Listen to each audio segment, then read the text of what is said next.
A very good morning to you. Welcome along to Monday morning's OTB AM. We're here until 9:30 this morning. And we've got a lineup for you today. Mike Carlson is going to join us just after around about 9 o'clock to talk about Championship weekend in the NFL. We know who the Super Bowl is going to be, and we'll talk about that in just a second. We'll have Alan Quinlan in with us a little later on to talk about a reasonably good weekend, you'd have to say, for the Irish provinces, and an all-Irish quarter-final to look forward to in the Heineken Cup. And before all that, we've got Kenny Cunningham with us as well. Kenny, how are you? Yeah, all good. Morning to you. Yeah, morning to you. You were up late. You're more tired this morning than we've ever seen you. You were actually wasn't up late. A vat of coffee. You weren't listening. You were half listening, earwig in the conversation. No. I wasn't up late. I would have stayed up late if I hadn't had this ridiculously early alarm call. So I only got a bit of a taster for the American football last night. You watched one full game and a bit of the second game. No, see, definitely was. That's just lack of attention. Definitely right weren't listening. I watched the first half of the first game. Is that all? That was all. Right, okay, you did go to bed very early. Well, it looked as if after the first quarter, it looked as if it was all. I mean, New Orleans. I haven't watched a game in American football now, and it's 25 plus years, probably since school. So it would be 25 plus years. So went out to my pal's house last night. It was an absolute nut job when it comes to American football. So I was the last person he wanted to say, because I was literally 20 questions from the very start. Why is that happening? Why is that being flat? Why isn't he doing that? What were you talking about? Explain that to me. I was the last person he wanted to say, but he showed a lot of patience with me. But early on, it looked as if the Saints were going to run away with it. I nearly left after the first quarter. So this game's over, isn't it? Yeah, and they should have won. There was an absolutely ridiculous missed call at the end of the game, which would have won the game for the Saints. Really? Yeah. One of the most egregious fouls. Imagine Thierry Henry style, Diego Maradona style. It's as big a screw up as that. Controversial, like. So, but how is that possible in relation to the kind of video and what they have, all the technology available to them? I mean, that's a $1 million question. Imagine, it could be $1 billion question. Like, wow. Imagine so this is the first year ever that gambling has been legalised in America on American football. They now have official gambling firms. They've got a casino partner in Vegas. And so immediately, massive amounts of controversy start going, what happened here? Why did the team who was going to win the game not win the game? With one? So that's conspiracy theories. The conspiracy theories mushroomed instantaneously. Now, the referees made a crappy call a few minutes later, and it didn't look like a fix. It just looked like complete incompetence. But it is as big and egregious an error as was it a bad call, open to interpretation? No. I mean, you can mushroom this one out into the old VAR like next year. Absolutely clocked him off the ball. It's as simple as that. There was absolutely no attempt whatsoever to stay within the rules in this particular tackle, and it would have led. Did they view it? Did they actually view the incident? They didn't go back, but it's on the big screen. Like everybody, the whole crowd, you can hear the crowd going, "Ah!" And then the crowd see it again, they go, "Ah!" And at that stage, the head coach, Sean Payton, is running like, "What is that?" Basically, you're saying referees should be dictated by the crowd, basically, in terms of which decisions they should look up at the big screen and go, "Oh!" But is there nobody upstairs? This I'm talking about. There's technology now. Is there nobody upstairs looking at it and relaying that information? So it's clearly somebody upstairs had a look at it. They didn't review that play. You can't challenge non-calls. You can't so you know the way the system is almost perfect in American football that the coach can challenge a decision. Right. But if there's no decision, right, there's nothing to challenge. So right. You can't throw the challenge flag. Now, having said that, I think I still would have thrown the challenge flag in that instance and burned one of my timeouts and gone, I'm sorry. Just wait there, make up your own mind. Yeah, because immediately after the game is over, the head coach gets a phone call from the league office who says, sorry about that, we blew that call. It was incredible. Like you mentioned the crowd there, and I'm sure you noticed it yourself from even watching the first half of the game. The noise in the Superdome, obviously renowned around the world for just being this incredible thing.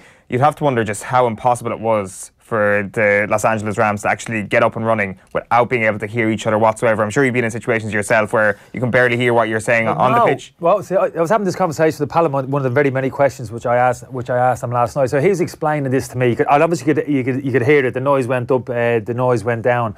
But I can't think of any other sport. You've referenced like football. It must be terrible going to these places. But there's no comparison to any other sport because it's so important in terms to get that information across. Yeah. And like, obviously they have their plays when they go on set. But if the quarterback thinks, well, I've got to change this now, and he can't get that information, that's absolutely crucial. There's no other sport where you actually call out what you're doing. And that's what it's that important. Yeah, me on the football pitch trying to scream me right winger to get back on the cover. Right, there's a lot of noise there. He can't. Yeah, okay, fair enough. Like, but not to this extent. Yeah. Not as crucial as this or as important as this. So So I was looking at that last night thinking, that's actually, no, that's borderline, that's inherently unfair. That's an absolutely... They're top seed, so they've worked all regular season to get that one seed, and that's their reward. But for me, like, the argument of a neutral venue for me seemed a lot more fair than that. If that's going to be the case where literally you can't get your play set up, technically you can't get yourself set up to play, but that's totally skewed for me. Well, there was a big game in the regular season between the two teams, and Saints had won in fairly dramatic fashion. Had Rams actually won that day, they would have been the 1 seed, and they would have got the game in the Coliseum at home. So, like, it would have been a completely different scenario then, and that's your reward for being the best team in the regular season. I absolutely understand what you're saying, but I'm saying usually that just tips the scales ever so slightly in your favour. That's the argument for kind of home advantage. You'd even argue it the opposite way for me in some respects, but in this case, for me, is absolutely huge. Yeah, that's the case. There hadn't been an away winner at this stage of the competition since 2012. Was that in both conferences, in AFC and NFC? Yeah. Right, okay. So Patriots skewed it as well. Yeah, and in 2012, both teams won on the road, and this is the first time since. But, like, you know, them's the breaks, and everybody knows the rules at the start of the tournament. So, you do know the rules, and I understand you accept and you get on with it, but I'm just talking about the actual rule itself. Looking at it last night, and the way it's been explained to me, and actually seeing it on the television, I thought, that seems really unfair. Like, that's a absolutely huge advantage, because you could see the kind of distress, trying to get the information across, the uncertainty, the frustration, and to be able to come back from that in the second half and to win it in overtime. So the second game went to overtime as well. We'll talk about that. The Patriots beat the Chiefs. The evil empire rolls on. Tom Brady's a cockroach. He will just always be. He will be 50 and he'll still be playing his way to Super Bowls. How did he play last night? Pretty good. Pretty good. Really? Good. Oh yeah. Well, he didn't. So his offensive line protected him, so he had all the time in the world. But he was brilliant. A couple of interceptions, certainly. One in the end zone, and then another one got overturned. There was another interception. There was a game-winning interception that would have won it, but one of the guys had lined up half a yard in the wrong place. So the scene is, though, I was told last night that the Kansas City Stadium has got the highest recorded decibel level in history. Is that right? I thought it was Seahawks. No, this is what me. This is what my pal Tom was swallowing everything you were saying last night. This is what he told me. So for England to go there, to go to that type of atmosphere. They came out and they started really well, and they were 14-0 up for most of the game. Actually, they'd lead for most of the game until the very end. Then the last quarter was completely wild, where there was like 3 touchdowns and 2 field goals just in the last 12 minutes or so. But yeah, it was a great game. Well, that one went to overtime as well. I actually did. I had low expectations going up there, thinking, "Oh, bloody hell, this could be a long night." But I must admit, I actually did enjoy the game. I think it's the best sport in the world, and it's not my favourite sport in the world. I just think, if you look at it subjectively, there is no sport that comes close to it in terms of... It's not my favourite sport, but it's the best sport. Yeah, like, just in terms of the drama that can happen, the importance on every single play, the way... Like, even my heart was beating out of my chest looking at the last couple of moments going into overtime when Zerline was taking that kick last night for the Rams to tie the game and to take the game to overtime. I was like, I'm not a fan of either of these teams, and I'm shitting it. What is actually happening here? Or this is what sport is all about. Oh yeah, you've made a decent argument there. I'll take that back. Take the cruise. What sport is also about is the indomitable spirit. This is from a point-to-point meeting. Have a look at this. It's Mikey Sweeney's incredible recovery in point-to-point racing at the weekend. Have a look. So here he is. Just keep an eye on the jockey. He's about to come off. Oh, there he goes. He's off. He's gone. He's dead. Oh no, hang on. He's still alive. What? Wait a second. Hang on. He's still alive, and he's making a comeback. What? That is insane. That horse has got like neck muscles like Mike Tyson, and I mean, the most impressive thing is the horse managed to keep the jockey on board. Ask Heather or Heather. Heather. Yeah, ask Heather is the horse. That's a huge amount of stress going through the neck there, the horse. That was pretty impressive, right? But wait until you see the slow motion of this. Have a look at this, right? So this is absolutely ridiculous. You kind of see that in normal time. You think, well, that's fine almost. It was a pretty good recovery. So... yeah, so this is it. It's so thanks to Willie Murphy for this footage, obviously. Just jumped far too early. Now look how far off the horse. Look, he's actually flowing in... Is his right leg still in the stirrup there? So say his right leg, is that still attached to the stirrup? Is that why he doesn't come off? It appears to be, yeah. But that's good kind of core strength there. The wrestling ability of that, like... They'll be doing that, people doing that in the gyms this week, early morning sessions down the gym, they'll be hanging on to the horse. That type, core stability and fixing your... And then to get back on and win the race. Now, granted, the other horse looks like he's just completely finished. and I don't think he even finished second, but... And he actually won it? Yeah. Wow. That's insane, isn't it? Like, gravity is a lie. Gravity is a complete lie watching that. That is absolutely incredible. But there was something, was there, at a race meeting last year, there was something fairly similar to that, but nothing on that level, including the comeback. You said the other horse was flagging, but to actually win it so healthily in the end was incredible. That was probably the sporting moment of the weekend, really, or a sporting achievement of the weekend. So the Calais point-to-point committee had the video for the first one. You can get that at IRIS Racing on Twitter. Amazing. Like, go point-to-pointing, it turns out. There's a bit of drama there too. Wow. Really impressive, yeah. Lad's got to be devastated though, isn't he, who lost? He went ahead there. He's got to be thinking... Yeah, your man's off. Maybe he just got spooked by that. It wasn't one of them. He actually literally thought he'd come off the horse, and he was giving it one of them, heading up to the finishing line, and only for your man to speed past him. Yeah, so Willie Murphy caught that incredible recovery on slow-mo on his iPhone while he was standing at the last at Calais point-to-point in Cork. Here's what's coming up on the show. The rounds against the Patriots around about 9:15 this morning.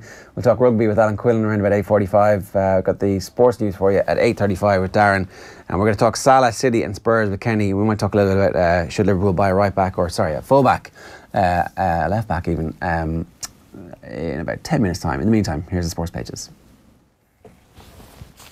Starting with the Irish Times this morning, it is Ulster set to march across border on Brexit weekend. You see what they did there? All the English teams out of the Heineken Cup. And a great picture of Sean O'Brien with his head up Devon Toner's ass, basically. But great to see Sean O'Brien back. Great to see Robbie Henshaw back as well. Just in time for some action in the Six Nations. I suspect Henshaw's probably going to start. Yeah, I think so. Like, we're going to speak to Brian O'Driscoll this week and get his midfield depth chart for the final say on it. But I think when you've got them fit, when you've got Ringrose and Henshaw both fit and flying at the moment for Leinster, you've got to start them. When you say fit though, there's a difference between physically fit and obviously match fit. I mean, how many games have they played? 60 minutes. 60 minutes. After 12 weeks out. I think that's a nice little tune up before the England game. I think he looked really good. I think he carried really well on yesterday afternoon. Like, I think there's absolutely no question that Bundy fitting well. Played every game last year. I just don't see how you can make that argument over Henshaw and Ringrose. Like, it is certainly more of an argument than it was after what happened in the autumn internationals, for sure. I just think the way that they've been handcuffed at provincial level, like, it's just a duo. It's kind of science. I think they've hardly played together, is my point, because of the injuries that they've both been injured at different times. Yeah, but there's sort of an IQ you build up over time. It's not like that they've lost that connection with one another just because Robbie Henshaw's been injured for a while. Like, the prolonged period of them playing last season for Leinster will also stand them in good stead. Have they played loads of games together? They certainly played more than Bundy and Gary Ringrose have played. And at this point, surely they played more than Henshaw and Aki have played, but that's quite some time ago at this point. I don't think they have. Oh, Joe's not letting this one go, is he? He's not letting it go. I don't see how Aki is ahead of Robbie Henshaw in the pecking order. Obviously, because of his November internationals, he was brilliant. Yeah, who? Joe Bundy, he was brilliant. But I still think Robbie Henshaw was the first choice midfielder last year, and there's no way you can move him out of that position. Except that Bundy played every game in the Six Nations. In the Six Nations? Yeah. Did he? Yeah, he was the one constant because everybody else got injured. So Robbie Henshaw does his shoulder, scoring a try in the first game. Chris Henry comes in. Chris Farrell comes in, plays 2 games, and then Ringrose is fit and yes, Ringrose was injured for the start of the Six Nations. Yeah. Don't worry about it. We'll get it. Well, I still think you'll see what Brian O'Driscoll says this week. Oh, that's a desperation. That's a desperation throwaway comment. For me, it's leaning on Brian O'Driscoll to bail him out now. It's Ringrose and Henshaw, like, without question for me. Let's move on. Back off now. Back off. You're in a strong position there, but you're wobbling now. You're wobbling on. Shane Lowry, here's a question for you. Larry hopes... I'll just read this properly. Larry hopes to kick on after fighting back for Abu Dhabi victory. So that's Shane Lowry and his daughter on the green at the 18th after an amazing come-from-behind win. It was wire to wire, but it was also come from behind, which is he Ireland's most popular sports person? Is Shane Lowry Ireland's most popular sports person? He's pretty close, isn't he? It's like... There wasn't a single bad word said about it. Like, even just in terms of a popular sports person as an export, there wasn't a single bad word said about Shane Lowry or nobody who wasn't delighted for him internationally over the course of the weekend. Yeah, you do hear that, yeah. Even like you said, it's not just a fact in Orla. You hear a lot of people over here just in comments, nice fella, boom, saw him here, nice manner and all that. But like you say, even how he's spoken about it over in the States, as a person, even as a golfer, in terms of how good he is. I think we all know his qualities that he has. He's a very talented golfer. I know the last couple of years he's been up and down a little bit, but he always struck me as the type, forget about his game, obviously they've all got exceptional games, top 50, 100 golfer, but just like mentally, of course, where it really matters, he always looks to me somebody who's capable of playing in the biggest company and not being overawed, somebody who can actually win the big events. And I think that's going to happen the next 2 or 3 years. He'd be the one. Generally, I throw a bit of the majors. I'm not a betting man, but a few quid on the majors when they come around. Somebody outside of the decent odds, and he's the one I think the next 2 to 3 years who's more than capable. Not one of the top ranked, maybe top 6, 12. He's only gone into the top 50 off the back of that win, isn't he? Yeah, like the great thing about Shane Lowry is that once he's on form, he's actually a pretty tough guy to stop, because it's hard to tell what exactly his weakness is with his game. It's just that it sort of all comes together for him at once, or else it all falls to pieces for him at once. But people referenced like the US Open a couple of years ago. He had it as if like nobody's gone into the last round of a major and like lost the lead. Like he talked about that actually. He did talk about that. I don't know if it's in this piece or in the Times. He was talking about just not really giving himself a go that day. Not that he choked, but there was like definitely a phrase. Anyway, so I don't know if you realise this, he was 3 down. Sorry, he was 3 back with 7 holes left to play and comes back to win, which is like really ballsy for a tournament where you shoot the lights out on the first round, and you're like, oh, I'm going to have to win this now, because if I don't, it's a complete waste of the best round of my European Tour career. Or career anywhere. I think he made the point. I think you might be referencing the point. I think he's quoted, I heard him quoted saying that in relation to the US Open, what he learned from it was the fact he gets in that position again to keep being aggressive, to keep looking to play your shots. I think he made the point he tried to manage, the last round and maybe not play his natural game. But that's just something you learn. That's just like you learn from experience. So he's in a better place, and from that experience at the US Open a couple of years ago, clearly he's in a better place. Yeah, no, it was a fantastic win for him. So a step ahead, that's Gary Ringrose and his dancing feet. Ulster will provide intriguing All-Ireland tests, but Saracens look the only team capable of preventing a Leinster double. That's Eamon Sweeney's piece inside, although Tony Ward does say that Munster could actually beat Leinster as well. Are the semi-final draws made? Do we know who plays in the semi-final? Is it 1 and 4 and 2 and 3? Is it seeded that way? Good question. Blank faces. Since you started talking rugby, I was gone. I don't know where I wasn't even with you. I wasn't even in the room, to be honest with you. You presume it's Saracens Munster in the semi-final were to line up that way. O'Neill's slow start brings Forrest back down to earth. Dan McDonald was over at Forrest. We'll talk about that a little bit later, actually. And then an interesting piece from Colin Keys that says, missed opportunity, as stats show hand pass rule was having the desired effect. So Rob Carroll did stats on, I think, 10 games, 10 pre-season games, to see how the impact of the new hand passing rule was having. 100 fewer hand passes per game in the 10 games than this time last year, and a massive rise in kick passes. The ratio of hand to kick passes in the championship was 3.5 to 1, and it was just 1.3 to 1 in the 10 pre-season games. So everybody wanted less hand passing, more kick passing. They got this, and they were like, nah, I don't want that. Is that fair enough?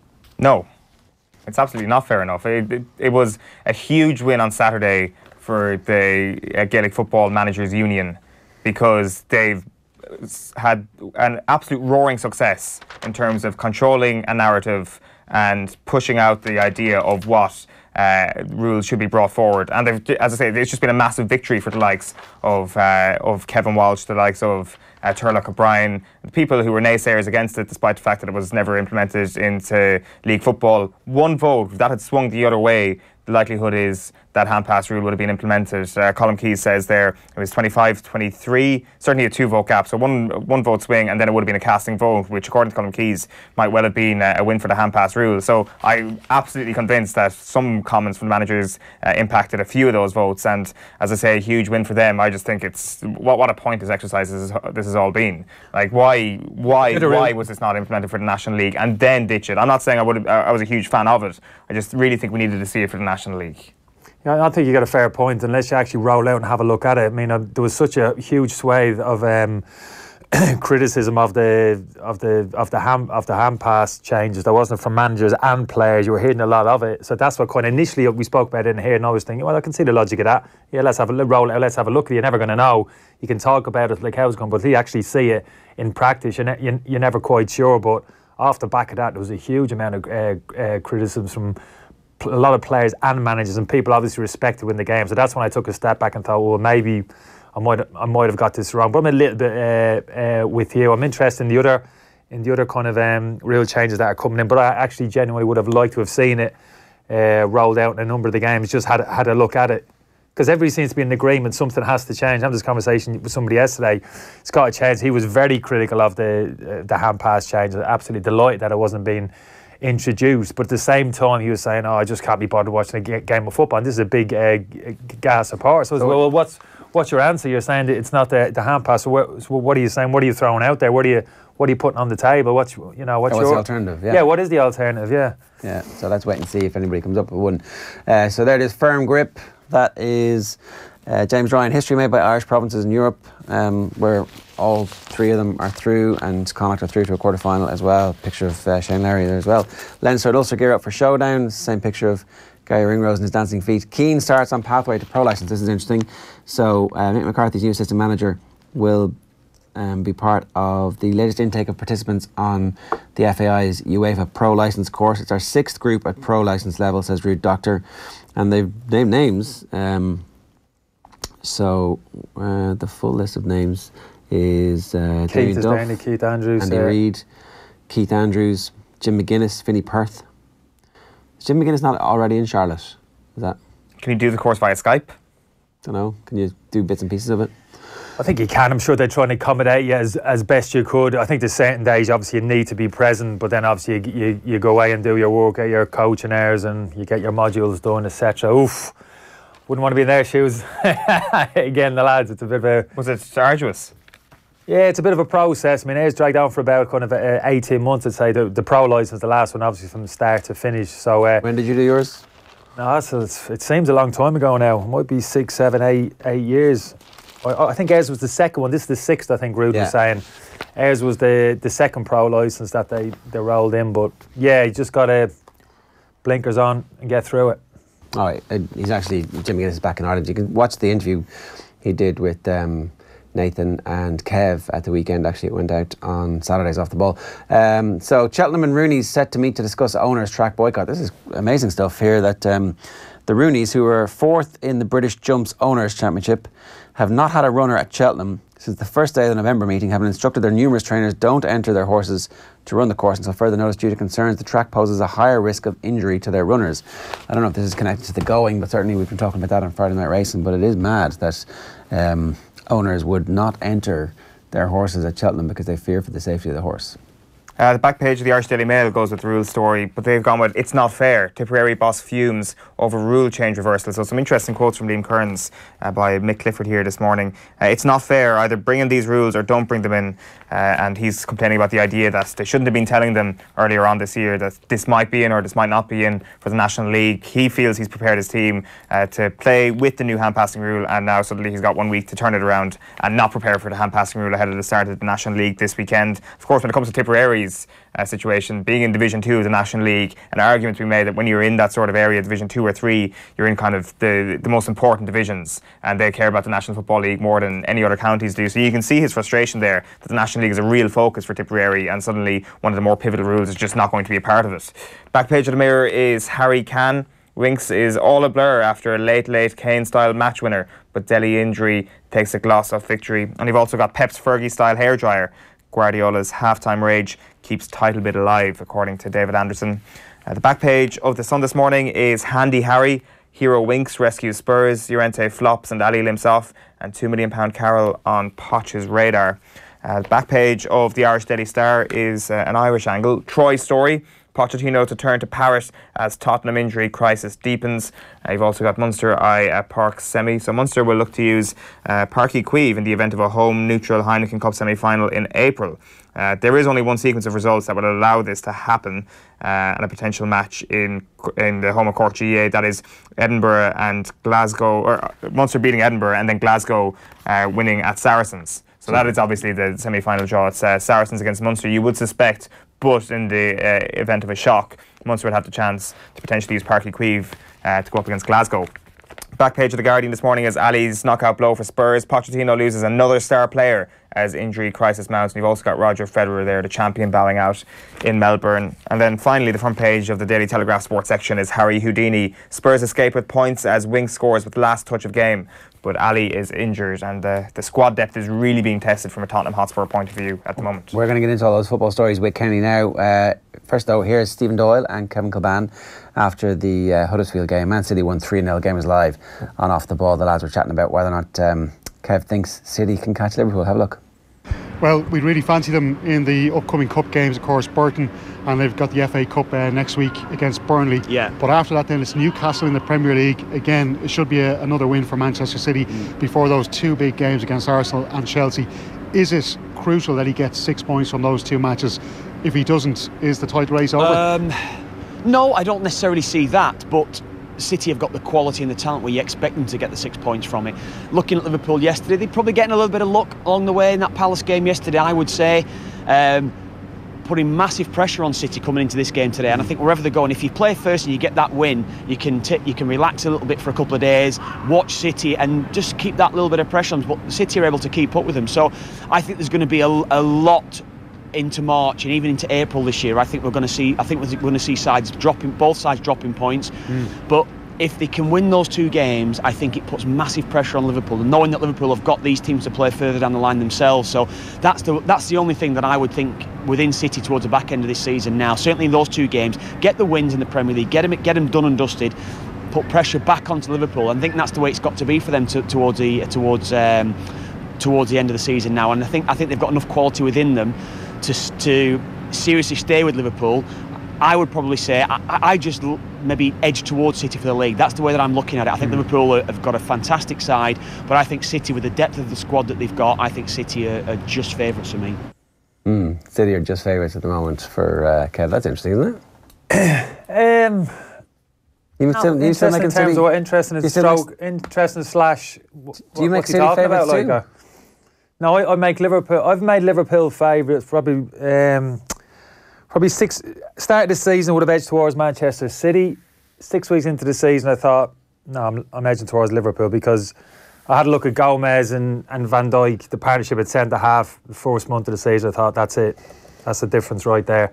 Now Gomez has been out for the period of time now, but I'm going to stick with Liverpool. Yeah, I know the strength of Manchester City in depth. They're not going to go away. They're going to hang around, but I still give Liverpool the edge. I just feel, I don't know what it is, just something about the buzz up there, the atmosphere, how the players speak, body language, the whole thing, just more of a feeling, really, sensation that even in the season when you were talking, the players, it was, I know everybody wants to win the league. City want to win the league, but it's almost that desperation. This is it. The players were sensing it.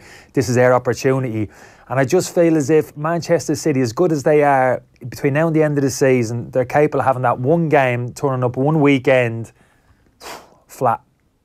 You know, that first half against Huddersfield yesterday. Any other team bar Huddersfield, they might be in a bit of trouble. And they've done, I've seen the Champions League when Lyon came first game of the group stage to the Etihad, never turned up. Inexcusable. What's happened there? There's a great Manchester City team, strength and depth, boom, boom, boom.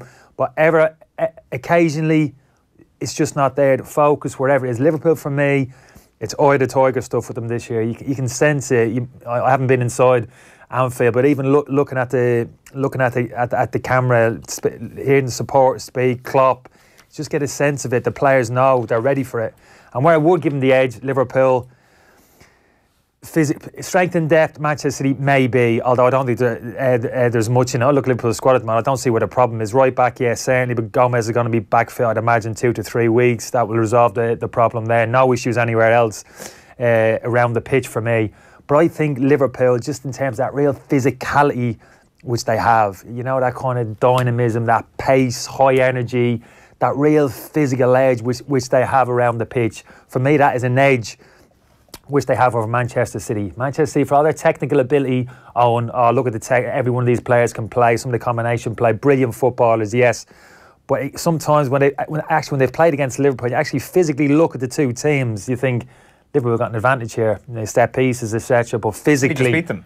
What? Let's say he was just after beating them in their last meeting. Yeah, but I'm talking over the course of the season in the English Premier League. That attribute which Liverpool have, for me, it's a factor which gives an advantage over Manchester City. Before you get into that, can I just ask who plays right back when Gomez comes back? What's the Gomez? If Alexander-Arnold is a fit, and obviously Matip or Lovren will play alongside Van Dijk. Well, that's the answer. He's fine as right back. It's not perfect. Oh, Gomez. Yeah, Gomez is fine from a defensive point of view. He's not going to give you as much. He's not going to be as productive. So they're not just sign a right back now and you're going to win the league. Gomez going to be back in 2 or 3 weeks. At the end of spend 20 million on a to win the league. Yes, but to win the league. But Gomez is going to be fit in 2 weeks. Alexander-Arnold may be back in 3 weeks. You're bringing other personality. You've spent 20 million, a player coming in expecting to play. He's going to play for 2 games. Then he's going to be out of the team when Alexander's fit. Now he's not happy. Now he's kicking and screaming, causing problems in the dressing room. It's not worth it. These are the things that you have to factor in. It's a tight group. The whole group is together. You've got to be very careful bringing in an individual, another personality into the dressing room at this moment in the season, if you're in Liverpool's position. I think the way it's kind of lent itself to this tight race at the moment, you look at Manchester City, the first team in Europe to cross 102 goals. Second are PSG, to cross 100 goals, I should say. They've got 102. PSG are second with 90, Barcelona on 80, Tottenham with 72. It does set itself up that we've never actually seen a chaser in the Premier League quite like Manchester City, quite like the firepower that they have. It is unprecedented. I just fear, from a Liverpool perspective, that the whole idea of dropping points, and that is acceptable because your chaser is going to drop points, just doesn't lend itself to a legitimate argument this season, because I think Manchester City have come back from their slip potentially in a better shape than they have been at any point in the last 2 years in terms of their explosivity up front. Yeah. Well, no, it's a fair argument. I'm a big fan of Manchester City myself. I don't think they will drop a huge amount of points, but I don't think Liverpool will drop a huge amount of points either. They're 4 points clear at the moment, Liverpool. So for me, they're the clear favourites. But yeah, of course, Manchester City are capable, and they're not going to go away, and it will be a certain ebb and flow. But I still lean towards Liverpool. We don't know how they're going to deal with the tension, the pressure mounts towards the tail end of the season. This group of players haven't been in this situation before, like I say, top of the table. It's tantalisingly close, a league title. You know what that means to everybody, to the football club. Those kind of pressures are going to build between now and the end of the season, and Liverpool are going to handle that. Other teams haven't been able to handle it. You know, there's an argument for teams like Wilton under that type of pressure. My gut feeling, though, is that they can deal with it. This Liverpool team is kind of battle hardened. There's enough experience in there. I just get a sense is they're actually ready to deal with those kind of challenges that are going to come the way between now and the end of the season. At some point there'll be a setback when they go out of the Champions League, more than likely. That doesn't matter. They're able to deal with that kind of stuff. If they actually go out, people flip that over and say if they were to go out. I know a lot, talking to Liverpool supporters, absolutely delighted around the FA Cup, for example. They got that free weekend. They're going to Dubai for 11 days in preparation of the games coming up, Bayern Munich, and important league games either side of that. Yeah. There's an argument for saying that's a far better position. Of course, other people flip it over. You want to play every game, keep winning games, mentality, that type of thing. You know what I mean? So it's an interesting one, but it is fascinating, and it's great to see, because last year I think nobody enjoyed it in terms of possession in Manchester City, and we got a real title race this season. But I'm still leaning towards Liverpool. My gut feeling tells me they have enough. One of the things we wanted to talk about was this Chelsea performance on Saturday, and Maurizio Sarri's comments afterwards, particularly harsh on his own team. I'm not sure, has he actually looked into what happened at Antonio Conte there, if he's got any designs on any longevity there. Just in case anybody missed it, he was saying that they were far more determined, Arsenal that is, than we were, and I can't accept that. It was similar to Spurs. I spoke to the players and I thought it was solved. I want to talk about tactics, but it would appear this group of players are very difficult to motivate. I think when you see this type of game where one team is more determined, then you can't talk about tactics. Their level of determination was much better than ours throughout the game. In the year 2019, is this a smart thing for a Premier League manager to be saying? Well, that's a different point. No, I don't think it is a smart thing. It's brutal honesty. I think he's spot on in terms of, to a large extent, in terms of what he's saying. But you're absolutely right. To actually come out publicly and give your players that type of criticism, that's you've got to be so careful in terms of the type of dressing room and that Chelsea dressing room has been shown over years to actually just bin the manager off the back of some comments like that. So I'll be interested to see how that's received within the dressing room. But I think he is right in terms of what he's saying. But I think he has to look at himself a little bit, how he's setting up his team in terms of personnel. He's talking about Arsenal having more by getting around, making more tackles, high energies. That's just not acceptable. However, if you play a player like Jorginho as a holding midfield in your football team, don't be surprised if he's not getting around the pitch, making enough tackles and making enough interceptions. That may not be a willingness on his part to do it. It may be an inability because of the individual qualities which he has, because he hasn't got the legs to get around the pitch and make the type of tackles he wants. He's got two players, David Luiz and Alonso, occupying left back and left side of centre half positions, who defensively are average at best and are continually going to cause the team's problems down that side of the pitch. So if he's going to continue to play both of those players in that area of the pitch with someone like Jorginho in front, whose defensive side to his game is poor and doesn't give those players the type of protection that a Kante would, well, don't be surprised if they're going to start suffering, continue to suffer these type of results and at times these type of performances between now and the end of the season. Because if he wants to put that right, if he wants a team to get around, make more tackles, physically impose themselves more in the game, take Jorginho out of the team for me. Take him out of the team, but Kante in that deep midfield position. Drop Willian in the middle of the pitch alongside another. And that, for a start, you've got more legs, more dynamism in that engine room of the team. Throw Hazard onto the left-hand side. I wasn't happy with his body language at the weekend. Let him play left of the three where he's more comfortable. Give yourself more of a physical presence high up the pitch. Even with Giroud, was kind of limited he is in some respects. More of a physical presence high up the pitch. So that's how actually he could resolve things in a very short period of time in terms of things that he's talking about. But in terms of mentality, I think he's got a fair argument as well. David Luiz is a huge one for me. I always go back to him. As good a footballing player that he is, I wouldn't like him in my team. I wouldn't be building me team around him. I can't trust him. If he looks to me like a fella doesn't particularly enjoy defending, wants to get on the ball, wants to play forward. Wonderful footballer, great distribution, wonderful range of passing, but at times a very poor defender. Makes poor decisions and he's costing his team. The one kind of counter-argument to that is the last great moment for Chelsea this season has been that win against Manchester City, when one, David Luiz was brilliant, and two, it seemed that this whole idea that N'Golo Kante couldn't play in a more advanced position was rubbish. From what you're saying there, that was clearly just a false dawn, that David Luiz perhaps isn't exactly what the saviour of the Chelsea season, and Kante does need to regress into a deeper position to get the best out of him. I understand why he's playing Jorginho there. If you understand how Sarri likes to set his teams up, that holding midfielder, he needs to be his best footballer. He needs to be the one who gets the ball off the back foot, gets on the half turn and gets the team playing forward, good range of pass and very efficient in terms of his distribution of the football. Jorginho is actually better than that at Kante, but unfortunately the problem with Jorginho is he can't defend. He cannot defend. And when they're not dominating possession of the football, Chelsea, and they're having to defend in their half the pitch for long periods, they're kind of passenger in the central area of the pitch where it's almost vital that you got somebody in there who's got a real acute defensive makeup, and he hasn't got it. And it's costing his team together with the problems behind. So he's got some big issues there. But for me, how he can change it quickly, he's got to change the personnel. But that won't be easy. But by playing Kante in there, he's basically saying, He's basically betraying his own football and principles by playing a player to the type of Kante ahead of Jorginho in the holding midfield position. Okay, I just wanted to bring this up. Christophe Gerrard tweeted this. Maurizio Sarri out, Kante as a holding midfielder, Willian out, Alonso should be sold. We should buy world-class players. I didn't realise Christophe Gerrard was a Chelsea fan, by the way, but obviously he is, which is helpful because obviously he's buddies with Eden Hazard, right? Oh, yeah. Yeah. This is a Belgian journalist. Fact is, Chelsea have spent over 500 million in the last 3 seasons on 20 players. Half of that is spent on players who are on the bench, in the stands, or on loan. And then he has a list of players who he's talking about. Batshuayi, Drinkwater, Zappacosta, Morata, Bakayoko, Emerson, Giroud, Barkley. They all cost some money. That is a lot of money. For a club who are like brilliant at buying young players and then selling them on for profit. Is it the personnel, from what he's saying, that is affecting the effectiveness of Sarri ball? Or is Sarri ball something that should be looked at from his own point of view as something that perhaps isn't the most effective manner of getting results in the Premier League?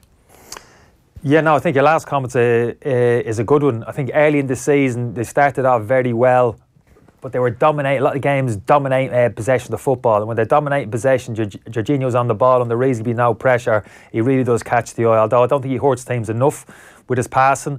But when they've got on the back foot They've had to defend for longer periods, and they haven't been dominating possession of football during certain games. You can see it. They're porous. You can see the limitations of Jorginho in that area of the pitch.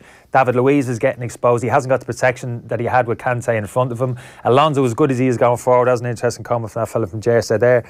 As good as he is going forward, and he's got a good record in terms of goal and assists. Alonso, again, defensively, 1v1 situations, not good. The positional sense isn't great at times in terms of giving cover to David Luiz, who needs it. He needs help all over the place, off his left shoulder, his right shoulder, and in front of him, and he's not getting it, and he's making mistakes, and he's going to make more mistakes. So that's the kind of conundrums which he has going forward. I don't think the answer is necessarily on the bench. I don't see too many of those players that you've mentioned necessarily I'll be screaming at to come into the team. Like I say, I'd argue Barkley. I think he's saying get rid of them, to be honest. He's actually saying get rid of them. Well, as in it's a waste of money. We've spent all this money. We've bought these kind of middle tier players that we hope we're going to get an Eden Hazard out of, instead of just like buying 3 players at 100 million who are going to play week in, week out and be world class, which Is Higuain one of those players? I don't know. I mean, Higuain will come in, but it won't resolve the arguments we've been having in terms of further down the pitch. And I'm not sure about the Higuain. I'm not absolutely convinced of a great goal scorer that he is. The way this Chelsea team actually plays,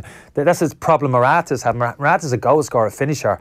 He's the type of player who needs crosses continually coming in into the box, getting down the sides, balls being. He was a great head of the ball, Morata. If you think of all the best goals for Chelsea, good deliveries coming into the box, getting across people, heading goals into the box. Higuain is a similar type of player, feeds off those type of ball, crosses, deliveries into the box.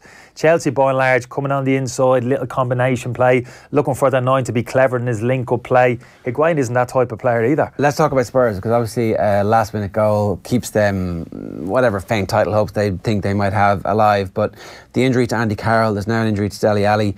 There's some suggestion that perhaps Troy Parrott might get some action at this stage. Is that possible? It's possible. I'd be surprised, obviously with the Ali injury, I'd be surprised maybe he doesn't come into the reckoning in terms of getting being in the squad, possibly on the bench. The way he sets his teams up, predominantly Pochettino, I mean, he does kind of deviate, but generally it's just with the one orthodox number 9, and with Llorente being fit, I don't see potentially Troy Parrott coming into the team ahead of Llorente. I actually think he gets a bad press, Fernando Llorente. I didn't watch all of the game yesterday. I was kind of on in the background. Somebody saying he didn't play particularly well, but I'm a fan of him. I think he's been harshly treated actually there at Spurs. I thought he's deserved more game time. He hasn't had it. I think he's a very good centre forward, Llorente. Technically good for such a big man. And big target man, great actually ahead of the ball. Anytime he comes off the bench for me, he actually impacts the game for Spurs. So I don't quite understand people. Kane's out of the team. We haven't got another centre forward. There's no strength in depth. There's no ready-made replacement. No, there isn't another Harry Kane, but they've got a replacement, Llorente. Llorente is an orthodox, traditional number 9 and more than capable of playing in that Tottenham team. I do, and I hate to be ageist here, but I do wonder if having a 33-year-old striker like Fernando Llorente as your backup to Harry Kane is actually the best way of creating a culture of squad depth. That I don't want to say he's like seeing Spurs as some sort of retirement home, because he's had moments here or there, a few moments, like a hat-trick against Tranmere. I'm not sure was that a great moment, but like perhaps kind of even somebody of a different age profile, somebody who's trying to further their career and actually get to the end goal instead of having made all their money, instead of having put down a pretty good career, might be a more effective way of creating a stronger squad mentality. I'm not sure, is that like a ridiculously harsh thing to say about? No, I take your point in terms of obviously a pathway for younger players, and Pochettino's always done that. I think that's the template down there in terms of people say, why are they going to spend and bringing certain players in? Because you bring all these players in, there's no pathway for these young players to come in and get them out the game time that they need to actually develop. So that's why I give Daniel Levy and Pochettino a huge amount of credit. They don't make these big purchases for the reasons that you're saying, because they open the pathway, opportunities for younger players to come in and get that type of game time. In relation to Llorente, I wouldn't worry about the 33 years of age so much for me. Just at this moment, it's a crucial part of Tottenham's season in terms of third in the league, Champions League football next season, in a good position, Dortmund to make it to the quarterfinals Champions League. So they need someone at the moment to come in there and actually perform and link things up for them. And I think Llorente is capable of doing that. I think he can link up play, because that's the way Tottenham like to play. But he also gives them the added dimension when they get down the sides. But any type of delivery into the box, he's an absolute monster in the air. So I'm not saying he's up there on the level of Harry Kane, clearly. But what I'm saying is I don't understand the argument. Harry Kane's out injured or disaster, so he's got to go and spend 50 million and to bring it on his centre forward. 2 million on Andy Carroll is the word that they're going to spend, which seems like the most Spurs transfer that you could possibly imagine at the moment. There's a huge gamble there just in terms of Carroll's injury record, but I think if you were to park that in terms of his injury record, I think that's fair. I can understand the logic of it in terms of the outlay wages. Exactly. Somebody paying them a year, somebody who's not going to expect to play every single game. Is that a problem though? Not expecting to play. That's my point about Llorente. Is that he's just happy to be on the bench? Is that really sort of not squad happy, you but want? he accepts it. No, you're wrong in saying he's happy to be on the bench. Nobody's happy to be on the bench, but he'll accept it. He's a good professional. Is that good enough for any? Well, it has to. Well, that's a better situation than having a player spending 50 million. As some people would say, you should be spending 50 million, bringing the player in now, paying him 200 grand a week. When Harry Kane's back fit in a month's time, this 50 million pound player now earning 200,000 pound a week is now going to be on the bench, and he's not going to be happy, and he's going to be kicking and screaming because this is going to be a high profile player with a big kind of personality, big profile, and he's not going to be happy. He's got a huge amount of ructions in the dressing room. So yeah, you are better with a player like Llorente, who isn't going to be happy playing. He's going to expect every game, and when he isn't, he's going to have the right type of attitude. He's going to train well. He's going to contribute to the dressing room. He isn't going to cause a problem, and he's going to be ready when he's asked if there is an injury to those players we're talking about Kane for this small period of time. He's going to be ready to step in and play his part. That is absolutely huge, and yes, that is the type of player that you want. Is Troy Parrott good enough to play for this team at the moment? Is it too soon in his development? Yeah, I haven't seen enough of him recently. I mean, obviously I'm just reading like everybody else and talking to people and hearing about him, the impression that he's making, but that's a decision the manager has to make. I'm sure he's watching him play. He's been in around the first team, so that's a call for the manager to make. You know, in terms of the young kids, personally, for what I'm here, confident young lad, physically looks as if he's able to deal with it. Confidence must be at a high level in terms of the impact he's made at the club, the goals that he's scored for the under-23. So it'd be great to see him get a bit of game time, but it'd be a huge leap of faith from the manager to put him in at this stage of the season. But it'd be great to see it. We were speaking about number 9s there. One of the number 9s, obviously, who's been the star of the last month has been Marcus Rashford. And Danny Murphy was saying on Match of the Day on Saturday that that's it, job done. He's your number 9 for Manchester United. No way Lukaku can get back into this team. Do you see it even further than that? Because I think there's a potential that you look at Marcus Rashford in his current form, and it's like that's a number 9 for the next decade for Manchester United potentially. Yeah, but I don't think this is off the back. I mean, Rashford came into the team as a centre forward when he first made his debut. Yeah. Remember the Europa League, coming in scoring a couple of goals, I think, on his debut, playing down the middle. So this is a lad who's been groomed and developed as a natural. He is a centre forward. He's been pushed out to play left of a 3, which I can understand initially coming into the team, a huge amount of responsibility playing down the middle. Better to maybe learn the game, get that bit of game understanding, develop as a player playing left of a 3. A little bit easier to play the game from the side, having looking at all the game on your inside. I can understand that to a point, but what surprised me is that he hasn't well, under Mourinho, that he hadn't got the confidence in the player to throw him back into that central position. Again, talking the player down, talking about his limitations, maybe lacking in terms of mental strength, the whole thing, not just Rashford, a number of players. So that was why Mourinho, to a large extent, was shown the door, but he's always had those attributes on to play down the middle. Different type of player to Lukaku. I can understand to a certain extent maybe why Mourinho went with Lukaku, because United's insisting going from back to front as early as they did. Ideally looking for a player with a little bit of physical strength who can actually pin centre-halves, make things stick and play from there. Rashford's a different type of player, not as physically imposing as Lukaku. Always wants to be on the move, playing off the shoulder. So if you're playing a different type of game, maybe playing through the thirds a little bit and looking to play down the sides and maybe play a little bit more combination play, well, he's more than capable of doing that, as he's shown Rashford. I mean, he's phenomenal. I've been a huge fan from an early age, and like everybody else, I've been disappointed to see he hasn't been introduced in that central area of the pitch. But I think you're right, particularly if he goes with a 1, like a 4-3-3, plays an orthodox number 9. I think he's got the jersey at the moment. You could make an argument if he flipped and went to a 2 at any stage. Maybe you could make an argument with Lukaku there. But it looks to me as if he's almost made the decision, Solskjaer, in terms of Lingard, Martial and Rashford, the attributes that they have in terms of mobility, their technical levels, their ability to kind of combination play. He values that ahead of those kind of physical attributes which Lukaku brings to the team. He feels if the team functions a little bit better with those 3 players, regardless of the system, like split centre forwards, which they played against Tottenham, or an orthodox 3, which they played at the weekend. He seems to Solskjaer favour those players, with the likes of Pogba now occupying a position higher up the pitch, which you needed to do before. The combination play between those players in particular seems to be working. The balance is right. They're gelling well. I think Lukaku, he feels, hasn't got those individual abilities to kind of complement that type of football that he wants to play. So he's a superstar. No, he is. Yeah. He's phenomenal, and if you take a step back, you look at his stat. I mean, was that 150 games for United the weekend? I was just trying to check the exact stats there. It's like he's played 164 games, but including UEFA Youth League, FA Youth Cup, and Under 21 Premier League. So it's like 150 senior games, basically. International caps as well as phenomenal goals. You're right. He's an absolute, for his age. You just have to take a step back. We're so used to seeing him play now. We're so familiar with him. But actually take a step back. And how old is he again? How many 21. games does he play? Yeah. And look at those kind of the way he's carrying himself. I never understood what I wouldn't forgive Mourinho for. I never understood the criticisms of Rashford in terms of those little insinuations, and I hate that in terms of mentality. There was always that. In terms of, you could talk about physical attributes and football was what he's saying. He hasn't had, not the strongest, this and that.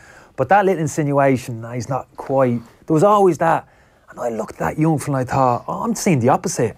I'm seeing the young fella who's getting this criticism off probably one of the best managers in the world, playing at a club like Manchester with all those pressures. He's getting that type of criticism. He's taking it. He's taking it on board. Never saw him go to a newspaper. Never heard him whinge. Just get on with his game. Constantly pick himself up, getting knocked back, particularly by your own manager, and keep producing these type of performances no matter where he was asked to play. That indicates to me this is a player with like huge mental strength, and a player who actually had the type of personality to actually to dominate at this football club for years to come. So I never understood that. Criticism from Mourinho. Yeah, it didn't work out so well. There was one other thing that we wanted to talk about. Shane Keegan was in on papers on Sunday. Yeah, exactly. And he was on with David Sneyd of the Irish Daily Mail and Sunday Mail, of course. And he had a piece yesterday with a few players who've been back home from England and playing in the League of Ireland. We can actually just play the clip now just to get Shane Keegan's take on the situation. An interesting question for you then, Shane, is with these players coming back from 2, 3, 4 years in England, and clearly were very good players going over there to begin with, do they come back fitter, stronger, with better technique than the batch who stay? Definitely not fitter, stronger. We were chatting about that outside. Definitely not fitter, stronger, which is remarkable for a multi-million-pound industry, how things are just left so loose and on the fly. You talk to, I don't know, maybe these 4 boys, but certainly in the cases of players that I've spoken to, the gym culture is a kind of, here are some exercises that we'd like you to do, and off you go and do it in your own time. Even the amount of collective strength and core strength and exercises that we're doing were little to none. Like an inter-county minor Gaelic football team would be doing far more strength and conditioning work than a Premier League academy team would be in that age group. It's hard to fathom, isn't it? Yeah, it's one of the first things you do. One of the first things you do when you get one of these fellas is you need to try and build them up a little bit. Definitely strength-wise, it's hard to understand how that can be the case. Do we think there's maybe some logic over in the UK whereby, well, let's focus on the technique and that stuff will come later, or do you actually just think it's borderline negligent? Yeah, it would certainly strike me as borderline negligent, so it would. I don't understand. I don't know what the justification is. We're not giving it some logic, is what we're saying. Makes no sense. Yeah. I'd like to hear the views of people in the system, although they probably just deny it. I don't know. They come in. I think everybody likes being on the grass. You know, they like looking after all that, and do they really want to kind of be shoving these possibly already wealthy footballers into a gym when they don't really want to be in the gym? And I don't know, it really does, it amazes me, so it does.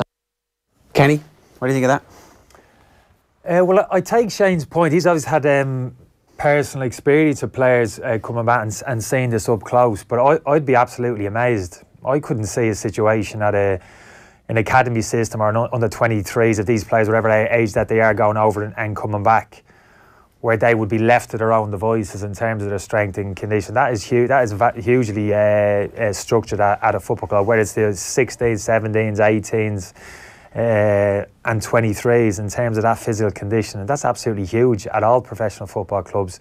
So I'd be absolutely amazed. And I think maybe Shane didn't allude to it there, I think there's a bit of individual responsibility here as well. So at clubs there will be some collective work done as the group in terms of in the gym, but you'll all have your own individual programs. So you'll have it. Now, you won't be taken by your hand into the gym by one of the people in one of the physical and conditioning coaches and actually led through all of your program. You'll be given it, it'll be tailored to you, and you'll be saying, this is it, here's your program for the next 6 weeks, 2, 3, 4 times a week, go and do it and get on with it. And it's your responsibility to go and do that. If you don't do that and your attitude isn't right and you're cutting corners, well, you might find yourself in a situation where you're actually being shown the door at the football club, going back to the situation, meeting the likes of Shane, and managers looking at you thinking, well, physically you're not where you should be. So it might sound a little bit harsh, but there's a lot of individual responsibility on behalf of the players. Take responsibility yourself, get yourself into the gym, do the programme, get yourself as physically fit as possible. So that's the logic. It's, if you can't be trusted to do this stuff on your own, you're not going to make it as a footballer, and actually it's self-selecting the weakest of the group. Yeah, well, I think that might sound a bit harsh, but I think, yeah, in some cases that will be a factor. Yeah, some lads won't do the work, won't commit themselves as much as they should, invest themselves as much. Yes, want to go on to the, Shane's alluded to it, want to be on the pitch kicking the balls, yeah, but what actually don't want to do the work themselves. I mean, you've got, you can't be led, you can't be all of these things. And I'd be amazed the amount of money. Are there not some 15, 16, 17-year-olds though who do need, like, this is the structure, and they do need a handheld to get to the gym and just to be managed a bit more? Like that culture. You will get that initially. A lad from Dublin or wherever part of Ireland comes over to it into a professional environment. You will get that initially. It hasn't been used to all the gym work. Not exactly sure. Yeah, there will be initially a little bit of that. You'll be brought in. This is what you need to do. Be careful. This, do that. You'll do your work collectively. There's a certain amount of stuff you can do collectively, which I think is a good thing in terms of team bond and harmony, having everybody kind of working it. That's a good thing. But ultimately, we're all different physically, so everybody should have their own individual programs. I'm talking 16, 17, 18-year-olds here. That will be the case. You have to slightly deviate and concentrate on different things, but you'll have to do that yourself, and very quickly. I mean, this is a professional game. Like, you've got to pick up the mantle and go yourself and commit yourself and do as best you can and make yourself the best athlete that you can, regardless of the type of work that you're doing now on the pitch. So I think I understand what he's saying, but to a certain extent, I think you might be letting a few players off the hook in that respect, in terms of their mentality themselves, in terms of how much they have to commit themselves, and some maybe don't do that, and unsurprisingly may find themselves back in the situation that Shane's talking about. Darren? Morning, Ger. What a weekend it was for Irish rugby. Munster will travel to Edinburgh as they battle for a place in the last four of the Champions Cup. The province secured their place in the knockout stage for a record 18th time with a hard-fought 9-7 win over Exeter Chiefs at Thomond Park. They had to rely solely on the boot of Joey Carbery to guide them into the next round. The out-half finished the game with a 100% kicking record, his fourth successive game doing so. His coach, Johan van Graan, piled the praise on at full-time. Interesting to have Joey here next to me in terms of composure, but the very first day that I met him, I asked him, why do you want to come to Munster? And he said he wants to come here to make a difference, and he wants to fit in, and he wants to make this a better team, and I think he's done so in every single action of his, on and off the field.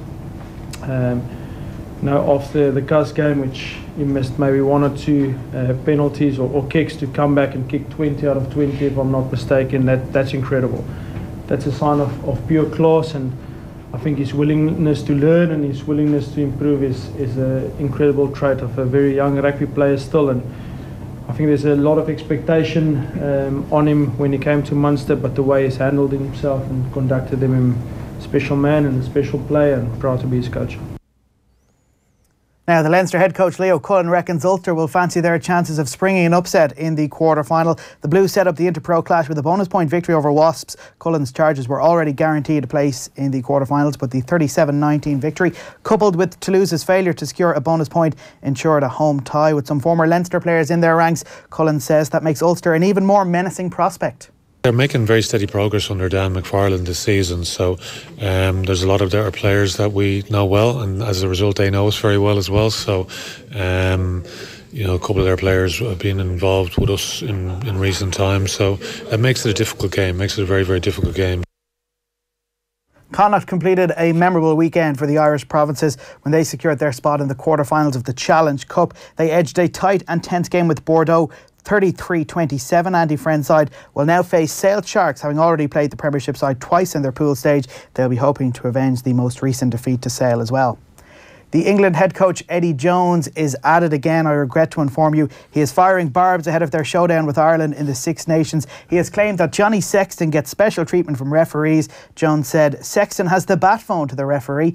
When he talks, the referee listens. That is because of his status in the game. You earn that, like Richie McCaw did.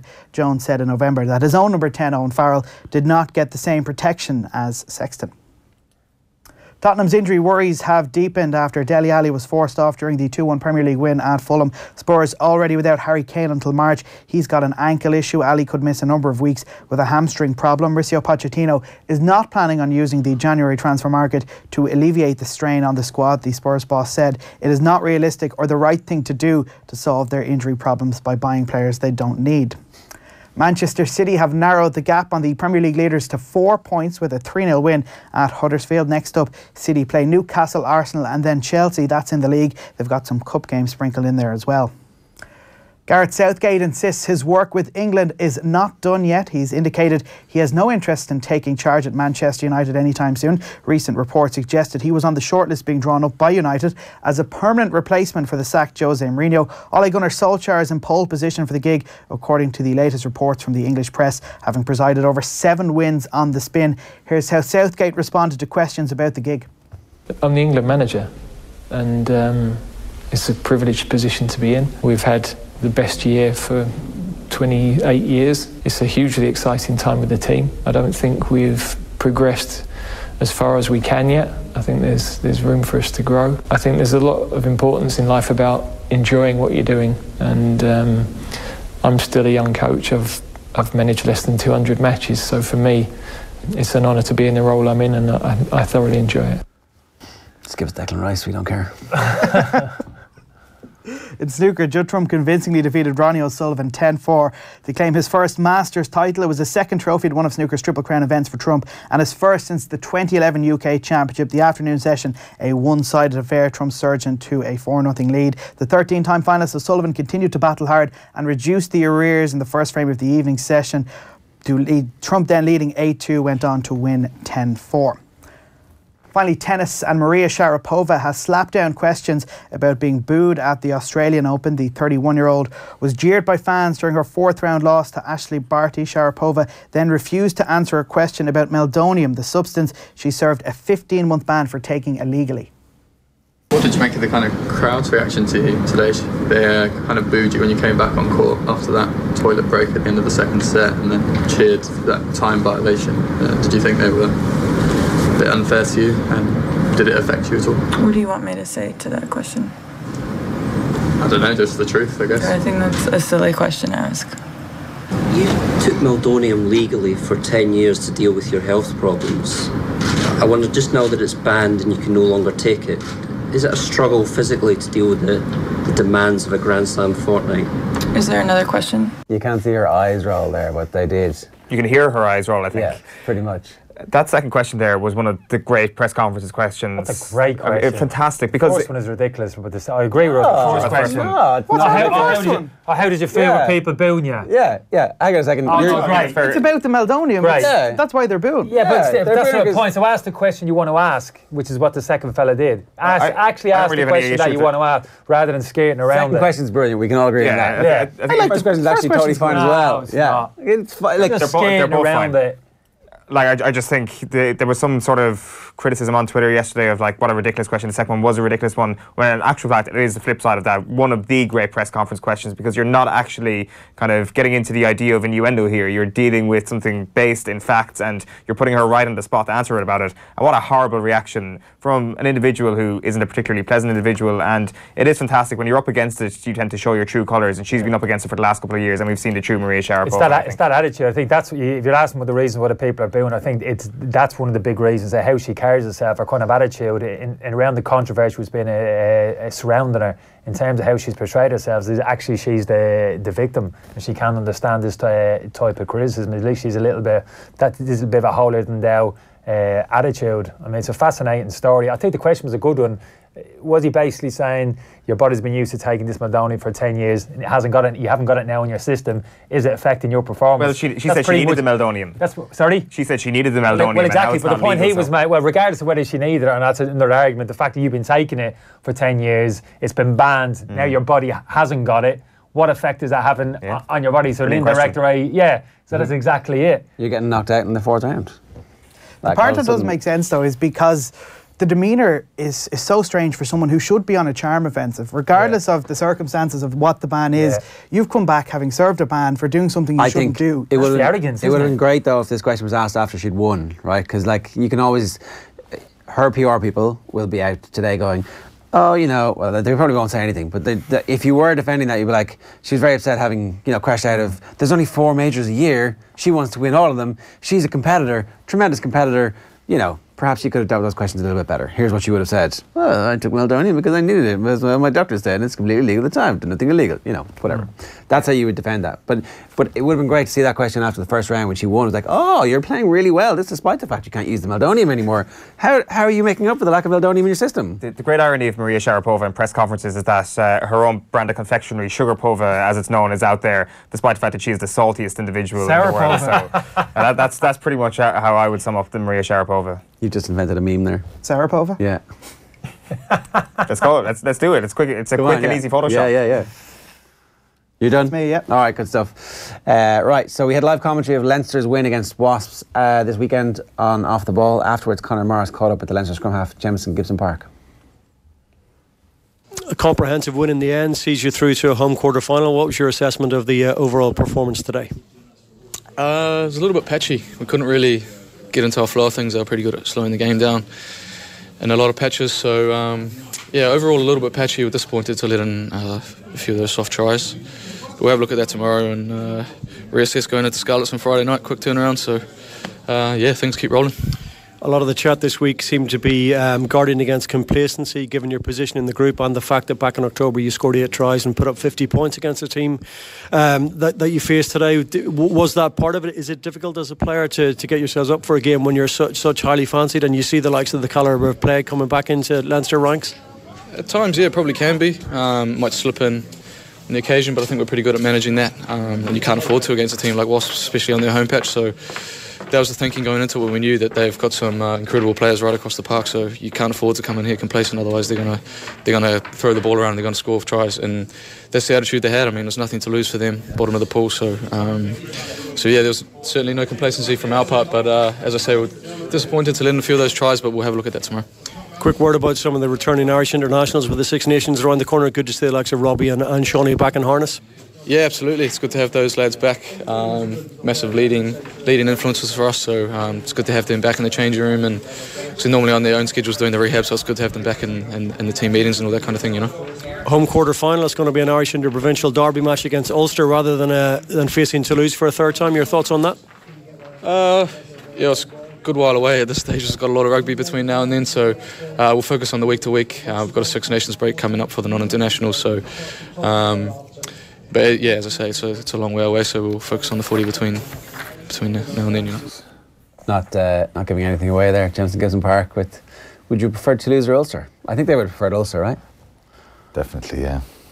I think that's, and I sense that Toulouse wouldn't want Leinster either, so they're staying in France. But it's incredible for Ulster, I think. Look, we've got to give them massive credit. When you think the way Racing beat him so dominantly in round 2, that they've won 5 of the 6 games, so Dan McFarlane's done a really good job there. And even though they were woeful for 50 minutes against Leicester on Saturday, John Cooney coming on, I think Ian Henderson being back was really significant for them. He's recovered from the thumb injury. The thumb injury, I should say, not the thumb injury. The thumb injury. That's the Tipperary way of saying it. He's been out for he was man of the match, and they're saying he recovered 7 weeks earlier. I think the prognosis they gave her, the time frame was much longer. You don't suddenly recover. Oh, he's going to miss the He's recovered Nations. a couple of weeks. You can definitely knock 2 or 3 weeks off an injury like that, but not 7. But he was brilliant, and I think it's in real contrast to what's happening with England now. When you've Owen Farrell out injured, Brad Shields is injured, Joe Launchbury's injured. For the Irish provinces, winning 4 out of 4 and having the likes of Henderson back, Johnny Sexton's back training, being able to a lot of it is positive. Being able to take Conor Murray off with the game in the balance. He got a bit of a shoulder knock, but it's all positive for the Irish province when it comes to the injuries. And Eddie Jones having his minutes managed, or was that like he had to come off? No, I think it was. Matheson is a very good player. I think the game it was stagnating a little bit, and he brings real energy, Matheson, and he's a quality player coming on. So I think it was just a change of tactic, really, and I think they wanted something different, and he offers that little bit of threat. Is Ty Byrne okay, or do we know what the story is? I met him after the game. It's obviously you can't diagnose. It looks like a medial ligament injury and trying to run it off. Knee.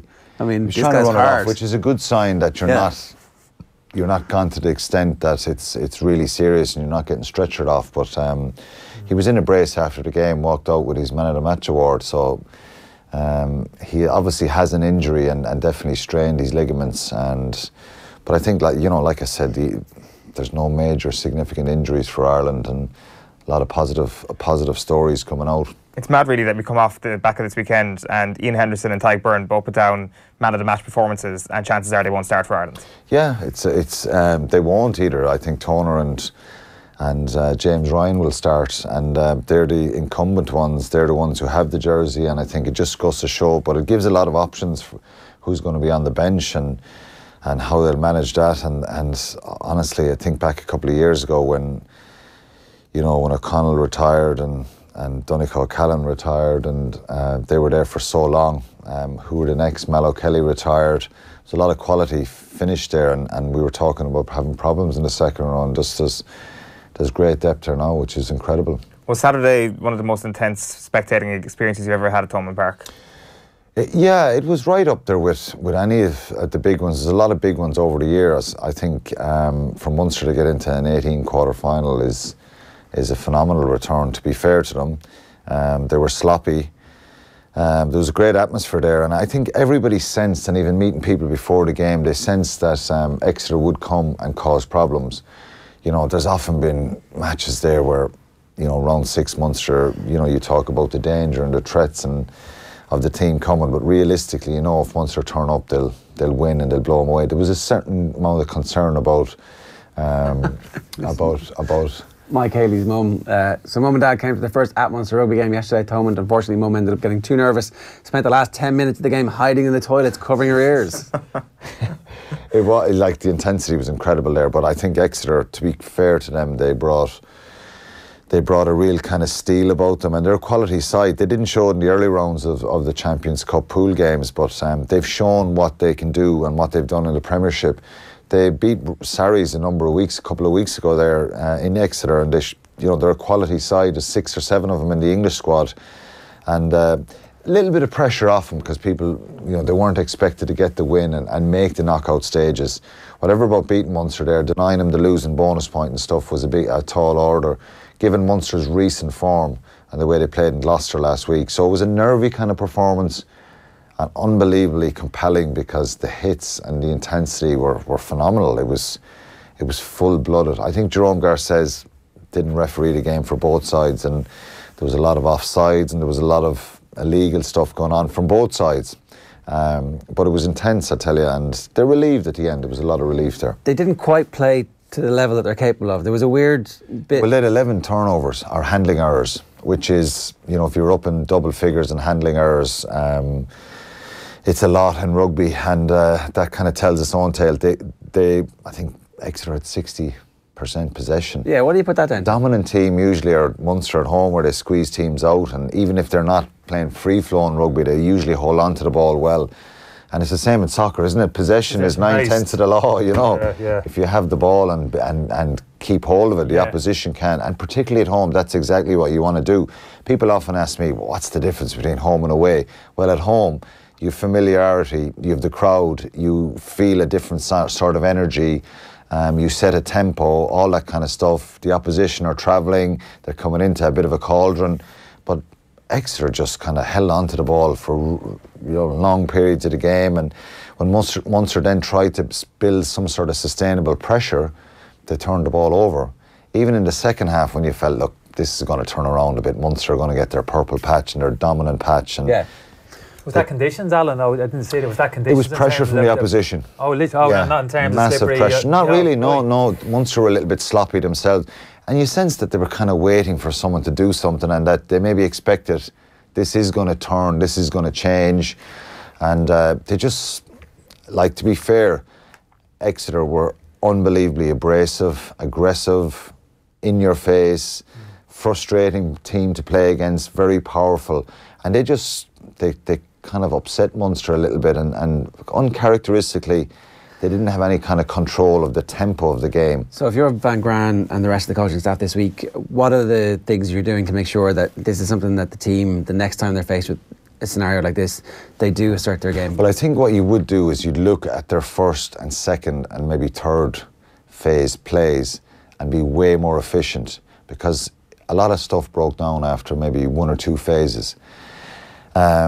They had issues with the line speed of Exeter, so they tried to kind of move it a little bit, and Carbery had that kind of energy to try and move the ball and ambition, but they were just coming up with this umbrella defence and just turning Munster back inside and just shooting off the line. And so I think managing the game better, certainly their first strike from phase play, they need to be a lot more accurate around the breakdown, and maybe send in 1 or 2 more numbers.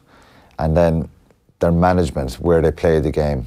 They probably overplayed a little bit and tried to overplay a little bit at times where they should have looked for a little bit. And their kicking game was poor. So honestly, when you go back and look at the reviews, some of these games, they'll learn a lot from it. And the big positive is you'll take the character and the fight, the energy.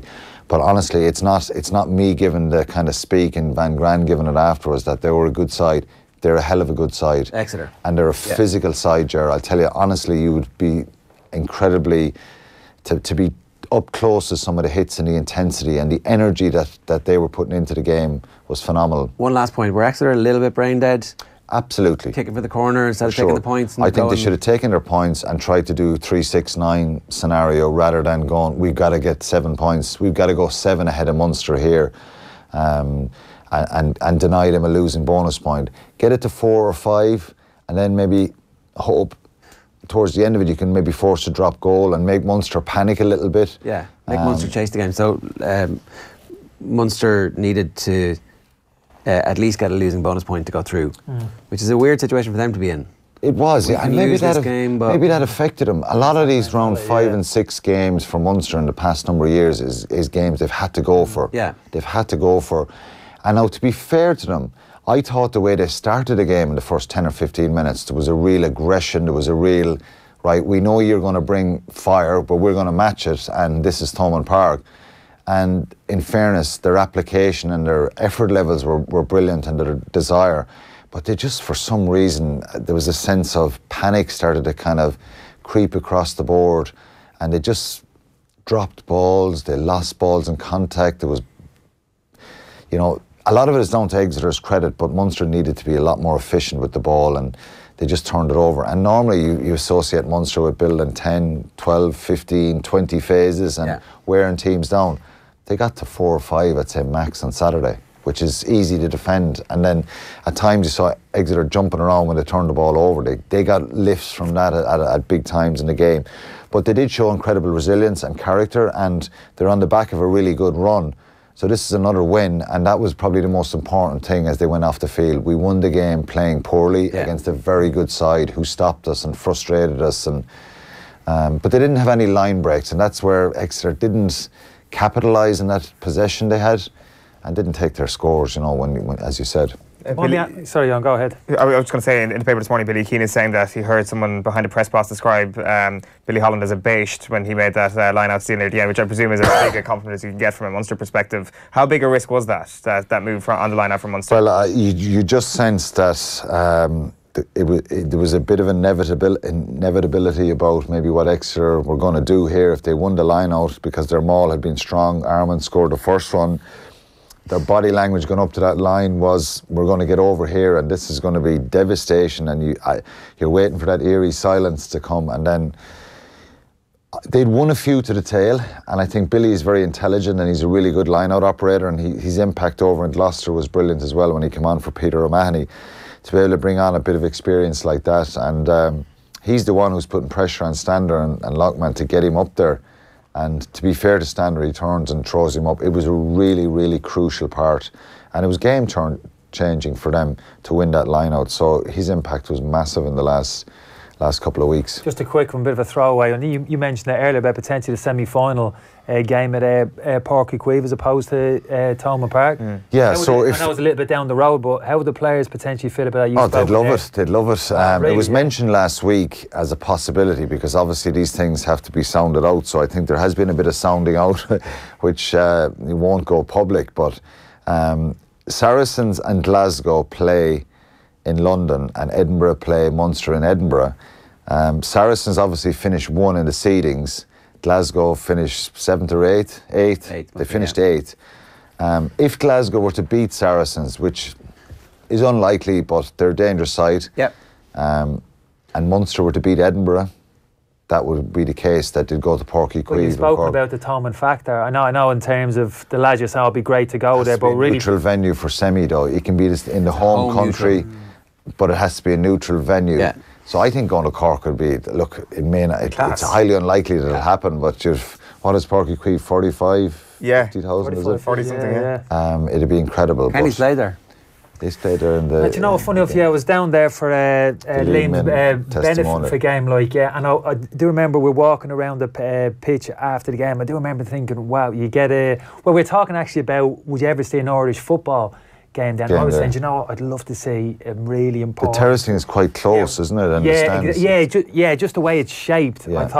I just thought, the noise in here would be absolutely phenomenal, just the way the stands are actually shaped. So whether it's a football game or potentially more likely a rugby game. Well, it's for that case, that scenario to happen, you have two results there. Munster, in fairness, and I know it'll be put to bed for 8-10 weeks, but Edinburgh, Jesus, they're a really, really dangerous side, and I think Richard Cockerell he'll be loving the fact that now it's Munster. Yeah. Because he'll know that will really focus his team. They lost the semi-final last year in Thomond Park in the Pro 14, a game that they could have won, and they caused Munster problems. So he'll be loving that scenario, Richard Cockerell. Is Páirc Uí Chaoimh, would it be available? Would it be open? I don't know for certain, but there's talk. Derek Foley's talking about it in the Star. I think it has been mentioned, and a few people mentioned on Saturday. Okay with it? Is that? Well, that's the big question. That's what I'm asking. Has anybody asked? We've never had any issue with Páirc Uí Chaoimh before. I mean, we've got to get away from that, haven't we? We've got to park that one, haven't we? I know it was kind of an issue for a small period of time. For Munster people, if it did happen, it would mean either coming to Dublin or going to Cork, and you're home in Cork, and all the Cork rugby people, I think there'd be a massive furore about it again, and the poor GA would be probably bullied into a corner again, but that scenario may not happen, and it's unlikely. They'd rent it out? Yeah. The GA will make a fairly healthy profit. Yeah, they would, but everybody's a winner let's wait and see. Yeah, it would be, so it's anyway, thank you. Tickets, Alan? No problem, Kenny. Whoa, here we go. We'll have no problem. We'll wait and see. You've got to go and support Glasgow now with the Saracens. That's your next step, Kenny, to get on this. Let's talk about the Leinster game. Again, the kind of weird situation where they know exactly what's going to happen. It's impossible for them to finish first or second by the time the game kicks off. So it's a bonus point that they need. And they played really well in patches, and then kind of went to sleep for 20 minutes, and Wasps score a little bit, but it was never in doubt. Never in doubt, and I think they were really efficient, and they brought a fair bit of intensity and pace to their game early on, and that just kind of blew Wasps away. 20 points to nil at half time away from home. You just think this is Leinster, and Wasps are just, their body language is really poor. Their enthusiasm for gathering high balls, the box kicking from Gibson Park was brilliant. And just their overall control and management of the game was really, really, really efficient. And they didn't really have to get out of third gear, and they were still 20 points up. Wasps have been dreadful in the competition, and Di Young after the game has kind of been sarcastic and condescending, saying, poor Leinster, and you'd have to feel sorry for him. Jack Conan pulls out and they can bring in someone like Sean O'Brien. He's given out about salary caps last week. It needs to be increased. He needs to look at his own team and look at his own depth and quality that they're bringing through. And Leinster have been the best team in Europe for winning it last year, and they dismantled Wasps in round one. And that was the game that sent out a message that they had that hunger and desire. Losing to Toulouse away is going to cost them probably a home semi-final, which makes it trickier, particularly when you're going to France like that. So they'll have to go the harder way if they want to retain the title, but they were very, very dominant yesterday. I know they conceded the 3 tries in the second half, but to be honest, they were never in doubt of Wasps getting back into that. It was a very dominant Leinster performance. Are the Di Young comments, I wonder, indicative of a general English tone, English club tone, I should say? They're looking for excuses, and they're looking to blame people, and they're looking to be condescending towards the Irish players, saying that, well, they're rested before, there's no relegation to Pro 14 and they get rested and managed and all this stuff. They never seem to mention how good the players are. They're looking for reasons of our players are tired and we don't have enough depth. They have a bigger budget than Leinster Wasps, so why don't they have enough players? Where are the academy players? England have, I think they've won 3 or 4 of the last under-20 championships. Where are all these players coming through? They've contested, I think, 8 of the last 11 finals in the under-20s. I did a piece on it on Saturday. And where are all these young players coming through? And you look at Leinster, the amount of young players that they've brought through, the amount of Leinster players that are, there's a couple in Munster, there's a few in Munster, there's 4 or 5 in Ulster as well, there's a number in Connacht. There's a conveyor belt of young Leinster players who are having an impact in all the provinces, and where are the young English players that are going to grab hold of at 19, 20 and you go, wow, these guys are going to go on and play for England very quickly, and they're not producing that. So they're trying to sign overseas players, and then they're making excuses that, well, we lose against the Irish provinces because they rest their players. It's nothing to do with, you never hear them saying because they've outstanding quality and they've outstanding development.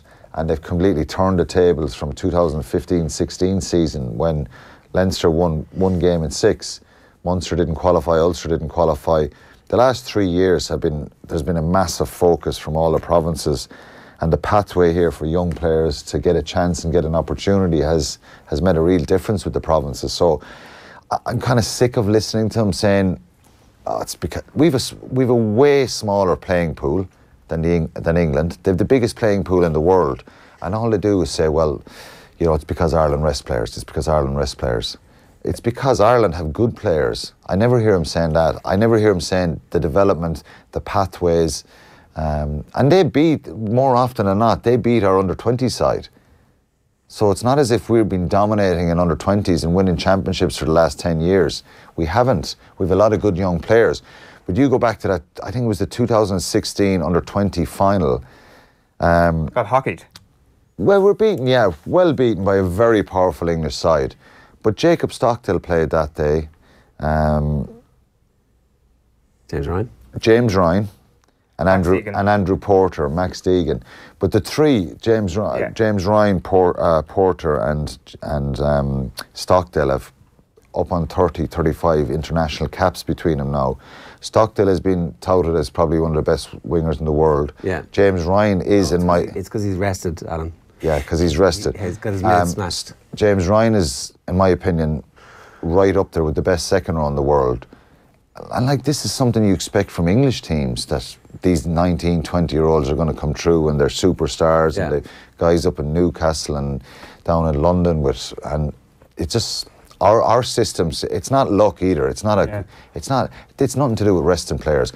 And for Dai Young to start saying he's had a lot of injuries, in fairness, and the Premiership, there is a fair intensity to it. So they have some mitigating factors there, that there is a fair intensity to the Premiership, and it's a kind of a must-win every week for financial reasons and everything. But it's just too much listening to them saying, oh, it's because they rest players. It's great listening to it, though, isn't it? That constant kind of whinging, you take it as a compliment. But Saracens, Kenny, are a team in London who have had a lot of recruitment over the years, overseas recruitment, but they've put a massive emphasis under Mark McCall to develop their academy as well, and have some sustainability. Their academy has been very productive for them and is very productive. So academy is the way forward, and sometimes, especially in professional situations in England, where you can happen, you can literally handpick the best teenagers from around the country. But for the current coach for any team, Ger, it's kind of like Premiership soccer. It's about winning the match on Saturday. It's not about, Jesus, I have to look after the academy as well. It's about how am I going to get a team in the field as quickly as possible. And there is pressure there. I just want to talk a bit about Jack Carty, a brilliant intercept try at the weekend for Connacht. Andy Friend tweeted afterwards, a moment to savour, well done at Jack Carty 10. Looking forward to taking on Sale in the ECC quarter-final in late March. Focus now switches back to Pro 14. With Cardiff Blues is coming Saturday, another huge challenge for us. It means nothing, but he's on Twitter and he's it's great. I find it very strange that the head coach is tweeting one of the players to say, well done. To be fair, it's a change in modern times. I can't imagine Tony McGahan or Declan Kidney sending a tweet saying, well done, Quinny, great performance on Saturday. In case I was shocked shocking the next week. Yeah, and then I'm saying, you were my friend last Saturday, and you're telling the world I'm great, and now you're dropping me. So it is a kind of a change in tact, really, isn't it? But look, it's refreshing to see. Andy Friend seems to be very open, kind of enthusiastic. It's a positive though, isn't it? It's a lovely that positive out there, message. Yeah, I'm not saying it's a negative thing. No, I understand kind of totally what you're saying, but he was great, Jack Carty, again, and maybe he's kind of answered a few calls, and maybe Joe Schmidt has given him that bit of confidence now by picking him in the squad, and Ross Byrne obviously be frustrated that he wasn't named last week. Yeah.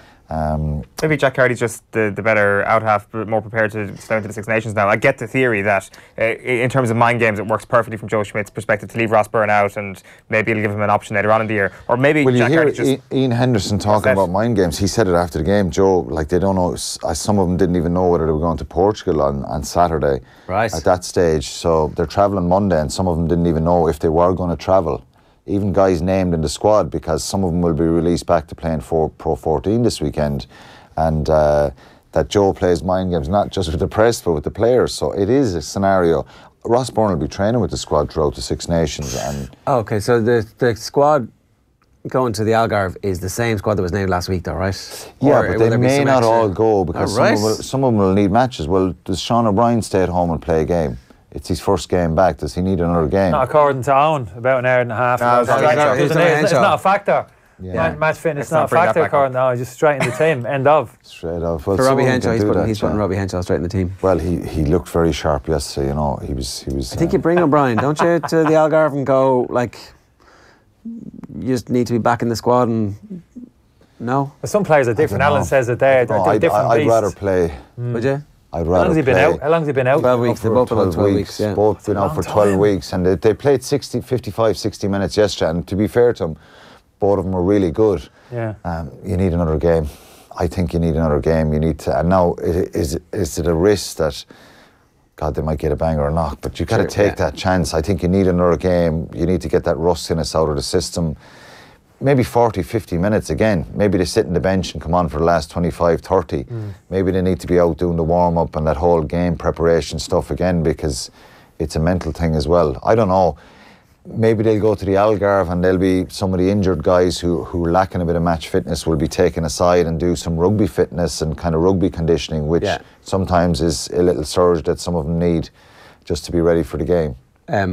Did Sean O'Brien play his way onto the bench at least for the Six Nations? That he's back now and he played 8, so therefore... His enthusiasm was there, and he made a lot of good carries, and fairness, a lot of good tackles. But it's hard when you're initially named at the bench and shortly before kick-off, then you're starting. It's a different scenario. But look, he wants to get back, and the guy deserves a break. He deserves a little bit of luck now. He's a world-class player. But Van der Fleer's the 7 for Ireland at the moment, right? Yeah. It depends now how, and a lot of this will depend on how, if he goes to the Algarve, how he trains this week. Yeah. So if Sean O'Brien is sharp in training, Joe puts a lot of value in that as well, because his training sessions are short but highly intensive. Or does he play on the weekend? How does he play at the weekend? So does he need more minutes? So he could well be on the bench, because someone like Sean O'Brien having his kind of experience and temperament around for that. You think that's a factor, regardless, even on the bench, even having him in the dressing room, even having him around the group on the day leading up to the game, the day of the game, around the presence, like he's a hard bastard, you know what I mean? Yeah. He's hard, and he speaks and he's vocal, and he's been through a lot. He was, but then in saying that, there's other guys here who are in top form at the moment as well, so he's a fair few conundrums there, selection conundrums. All right, we'll get to go through them over the next 10 days or so. We will be talking about England and the Eddie Jones comments tomorrow. We'll get the view from England about his trolling. It's kind of boring trolling at this stage because he's not very good at it. It's like, oh, you're having to go with Sexton again. At this stage, it's not boring. No, that wasn't. I didn't. That wasn't that quote you read about Sexton. It was actually very complimentary. Got the bat phone. But at the same time, obviously, he was putting it out there a little bit. Influence the referees, and he's been known to go to referees meetings, which they take in some of the coaches and go, right, the refs are going to do this, this, and this for November, and then he goes a week later, what was the point in going to that meeting? Nothing has happened, So he's always playing those mind games with the refs, with players, with other coaches. Initially, I used to go, well, this is quite insulting, but now I think it's just humorous. I wouldn't put too much stock He's actually a good bloke, to be honest. Into it. Yeah. It's funny. I thought he was actually quite respectful towards Johnny Sexton there. I thought he paid him a big compliment. Yeah. While at the same time getting his message out there. Exactly. At the same time. He's playing both sides. You're hook, line and sinker, Kenny, you fell for it. Mike Carlson's going to be with us in just a second talking NFL here on OTB AM. First, here's Jim McGuinness talking to Nathan from Saturdays Off the Ball. Do you have a set style of play in mind that you want these players to go out on the pitch with, or do you wait till your squad is finalised and then work around the players that are there? No, I think I do have a vision. Like, you know, in terms of systems and stuff, I wouldn't be absolutely wedded to anything. You know, I think that even when I was with Donegal, that was very important. You always have to have something up your sleeve. You always want to be able to bring something different on any given day and sort of be able to mix it up and stuff. So I think that's important, but at the same time, the principles have to be there every single day. And, you know, we were in the early days in Donegal, 2011, like, we were very defensive, and, you know, a lot of that was down to what went on in the past, that we were hemorrhaging a lot of goals in big games. We know the boys had been through a lot psychologically, and so, you know, and it was important for us to get traction early on and then to build from that and become better and better and better offensively. I think it's a wee bit easier in terms of the defensive side of things and football and soccer, because, you know, you've got to play out through the pressure. In Gaelic, you can put the ball under your arm, and if you're strong enough and physical enough, you can break that tackle. And football, if you're being pressed aggressively, you've got to find an option, and if you press well enough and correctly, you know, you should be able to force that ball along. And so the pressure and the intensity, the principles of that will be the same, but maybe where you can execute that in the field would be slightly different. And obviously, depending on the quality of the opposition and how good they are playing out, you know, you can set your line very high or a medium or a low block. But, you know, I'd like to think if we get the right athletes in, you know, with good technical ability, that we'll be able to take the game to a lot of these teams and put them under a lot of pressure, maybe further up the pitch.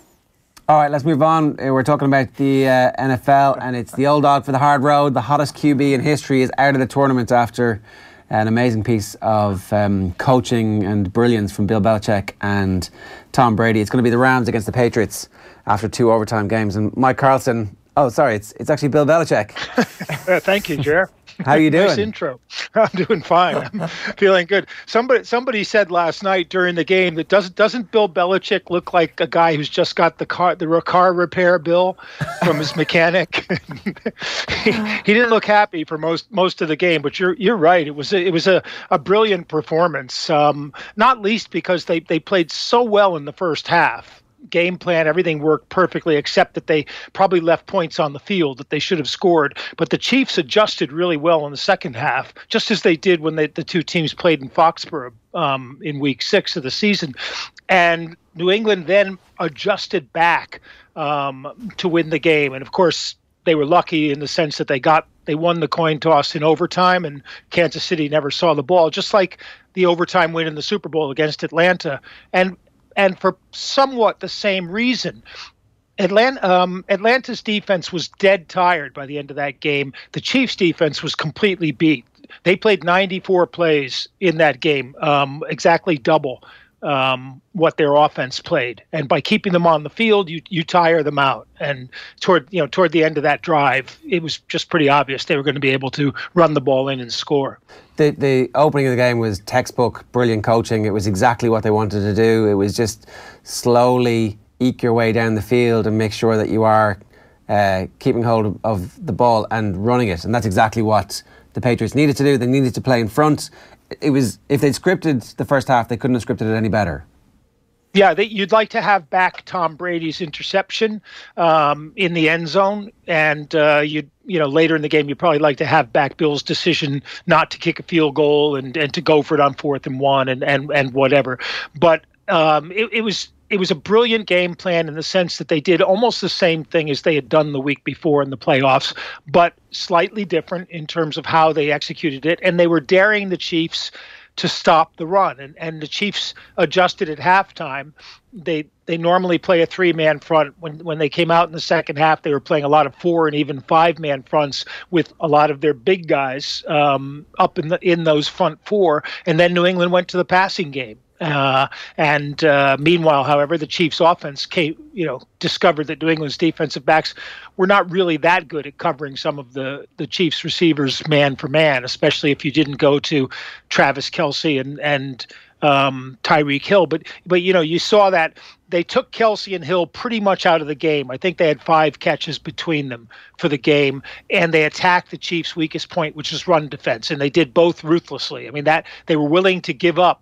Okay, if you're going to beat us, with somebody else, go ahead. Sammy Watkins is going to beat us. Go ahead, Sammy Watkins beats us. But Hill and Kelce were not going to beat them. How did Patrick Mahomes play?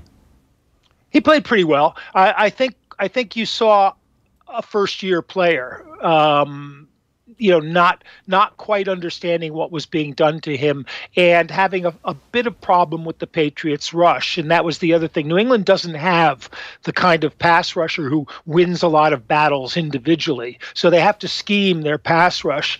And in the last few weeks of the season and the playoffs, what you saw was they have a lot of players up on the line, and you're never quite sure which ones are going to rush. They don't wind up rushing more than 4 usually, which leaves 7 back in coverage. But for this game, because of that threat of speed, they had a couple of linebackers generally always behind that rush. And Mahomes couldn't figure out how to beat those linebackers until in the second half they started throwing those little wheel routes to the running backs coming out of the backfield along the sidelines, and those worked like a charm. New England couldn't defend them. I was surprised that they just didn't keep going to it until New England figured out a way to stop it. Mike, there's one thing I wanted to ask you to explain to us, and it is this idea of a quarterback being particularly vocal, and the older you get, the more capable you are to control your offense using your voice only, or perhaps relying on your voice a little bit more. So last night you had the perfect example of Mahomes, who is started to do this at an advanced stage more than any other quarterback, really, I think, in recent times, but he's still not at Tom Brady's level. How big an advantage is that, being able to vocally control an offense? Yeah, it's really huge, and I think Tony Romo made the point during the game that Mahomes didn't appear to be changing any plays at the line of scrimmage. Yeah. And Brady, of course, is changing them, almost every time. And on the last drive, it wasn't complicated. He was simply looking at it. Usually, a quarterback will count.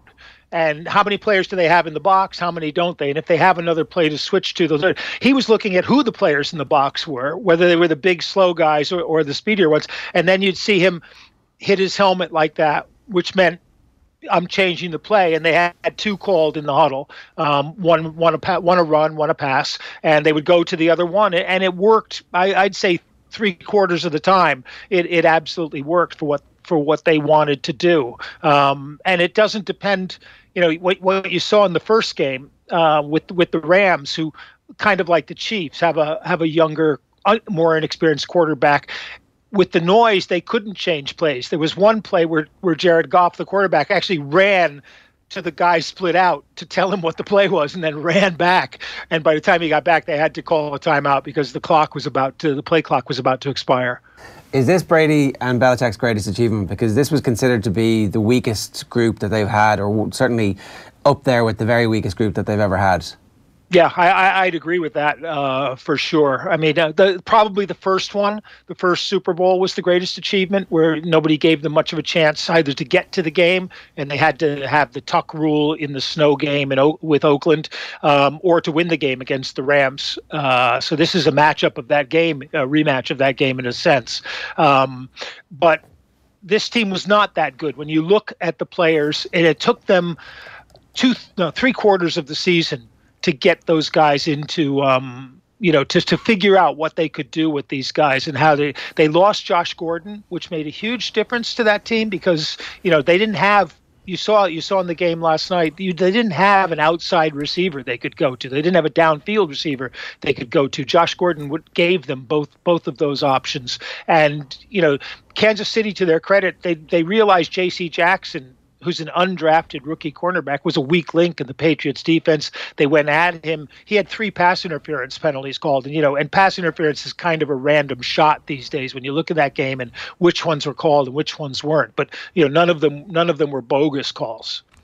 And so I went to bed right after the Saints got beaten last night, Mike. Has Sean Payton been done for hurting an official yet? Pardon me? Has Sean Payton attacked an official yet?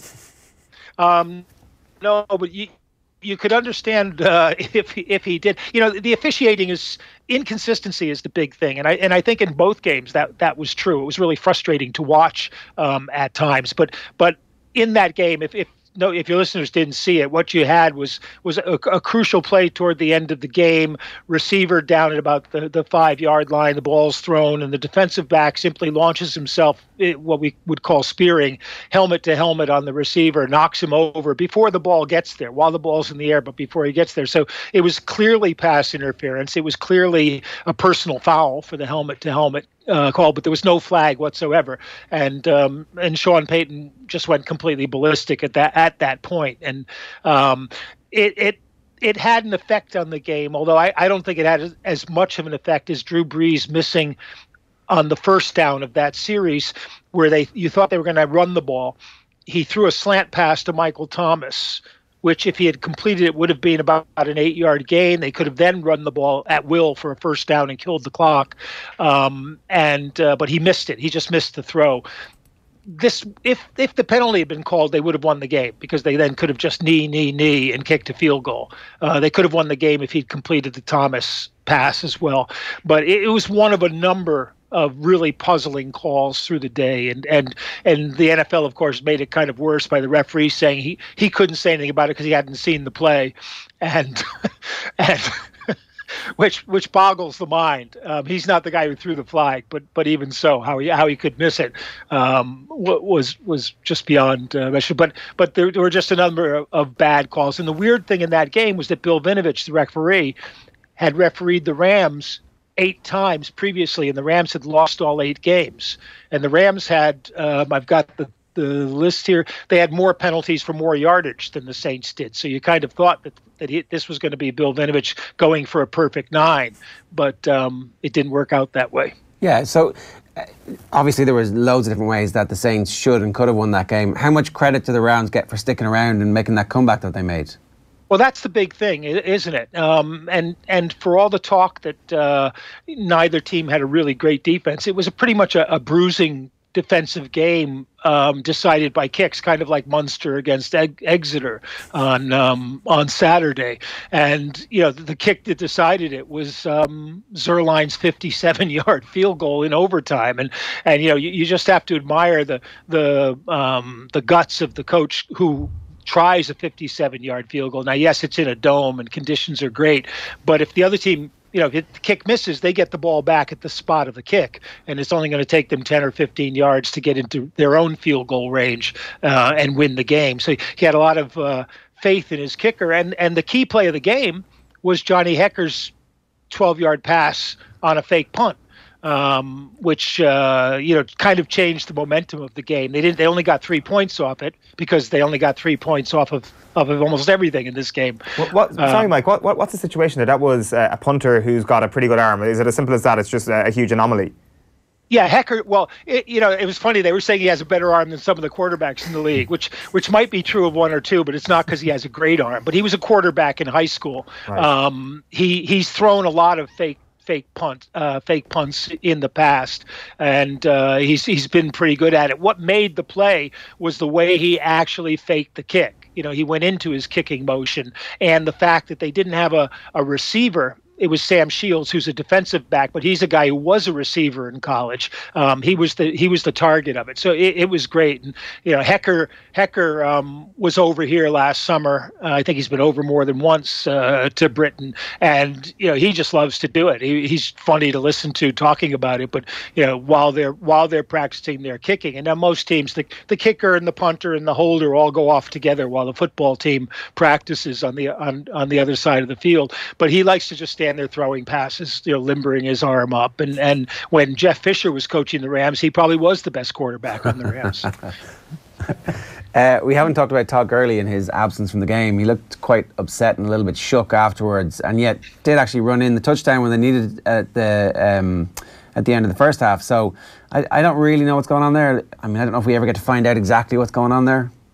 Yeah, I would have, looked to see if I hadn't been up till 4:00 watching the game and decided I'd rather have a little bit of sleep and be compos mentis when I talk to you guys. But I'm assuming that it had something to do with his knee.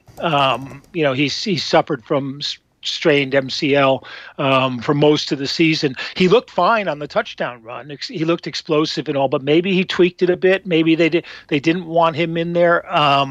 He didn't do anything wrong when he was in there, for sure. There was some speculation at the time that he might have had a kind of, I want to get in, coach. And the coach said, we can't play you. But, neither team was able to run the ball in that game. It was pretty, I would have thought if you were going to tell me one game would go over the over-under and one wouldn't, I would have thought that was the game that would go over and the Patriots-Chiefs would go under, not least because of the conditions. And, they were both 3-point favorites, the home team, which in bookie terms means that each game is a toss-up and the home team's getting their advantage. The road teams both won, which was the first time since the Giants won in 2011 that a road team had won one of these conference games. And they were absolutely right. They were both toss-up games. You could have, New England did almost everything right that they could do, and the Chiefs played really badly in the first half, and still that game went into overtime. And if New England hadn't scored a touchdown, if New England had kicked a field goal, you wouldn't have had any doubt that the Chiefs would be able to come down, and at least tie the game up again if it were a field goal. And the same thing with the Rams and the Saints. That game really could have gone any way if either team just executed a bit better at crucial points. The Patriots opened briefly as underdogs against the Rams, and then everybody hammered the line to the point where they're now favourites, which makes far more sense. It's an interesting question because the Rams are, another explosive team. If New England were playing at home, I think they would be favorites to the Rams. If they were playing in L.A., the Rams would be slight favorites. On a neutral surface, it'll be a challenge for the Patriots because of that speed. And, of course, it's a Brandon Cooks return game. Cooks played his first 3 years in New Orleans, and he had probably the best game of any offensive player on the field against the Saints. And now he played 1 year in New England after that, and he'll be the guy that they have to stop in order to control the Rams' passing game. But basically these are two teams that had got to the playoffs in the last 4 games of the season by running the ball. And, you notice, too, Sony Michel didn't play that much toward the end of the game for the Patriots. And Rex Burkhead sort of replaced both him and James White and was doing both the passing and the pass catching and the running. And I couldn't quite figure that one out because Michel did come in and score a touchdown at the end, but I couldn't figure out whether he was just tired or whether I can't figure out what the strategic advantage Rex the Wonder Dog gives you when you put him in. But he missed a couple. He couldn't get a first down conversion on a 4th and inches, but he had a couple of really good runs in the end zone. And like I said, that last touchdown, they were just exhausted. The Chiefs, they were just completely out of gas. Yeah, that's what happens when you go up against the Patriots. I mean, the Patriots are slight favourites at this point. You think we've got 2 weeks obviously to preview this, but your gut instinct at the moment is this riding off into the sunset for Tom Brady? Oh, that's a really great question because, he keeps saying he wants to keep playing. But if you win another Super Bowl, and that means 6 Super Bowls with 4 losses, it's going to be a whole lot better than 5 with 4 losses. Sorry, 6 with 3 losses is a lot better than 5 with 4 losses. And it would be the perfect time to retire. And Bill said they were doing something with Kraft and the 25th anniversary of owning the team, and Bill said something like, I hope we're going to go on for a long time together. But I just think that it would be like if he and Brady both quit after a Super Bowl win this year, all the Patriots haters out there in America would be rejoicing, and Josh McDaniels would probably turn very pale at some point when he realizes he's going to take over as head coach of a team without Bill or without Brady. Like, I don't think it's a huge debate as to whether or not he is the GOAT in the NFL, but I do think if he wins this Super Bowl, he will become the most dominant, greatest athlete in their field, if that makes any sense. That when it comes to Michael Jordan, there might be some sort of debate between himself and LeBron, but if Brady goes 6-3 in Super Bowls, there's absolutely no question. Nobody can even hold a candle to that argument, and I don't think, maybe Tiger Woods is the only other situation you could perhaps speak about in that regard, but I'm not sure, do you agree with that it's just, there's no point even discussing it anymore because it's just an obvious thing to say? It's really a tough. Yeah, I mean, there will be people, debating. Joe Montana, various other people. Joe Montana went to 4 Super Bowls, won them all. But of course, it's not a quarterback necessarily who wins the game. It's a team sport. But the quarterback is such an essential part of that team. Probably more so. The only person I think has equal importance in any team sport is the goalie in ice hockey. Where a hot goalie can win a game all by himself, which a quarterback can't do. But in terms of dominance, what they have done, it's really hard to separate Brady from Belichick until you actually get to the game and the field. But to maintain this run, it's not quite dominance, but it's consistency. Through the salary cap era of modern football, in a team with 53 players on the roster, that there's constant churn on that roster. The Jordan's a fairly good comparison in team sports.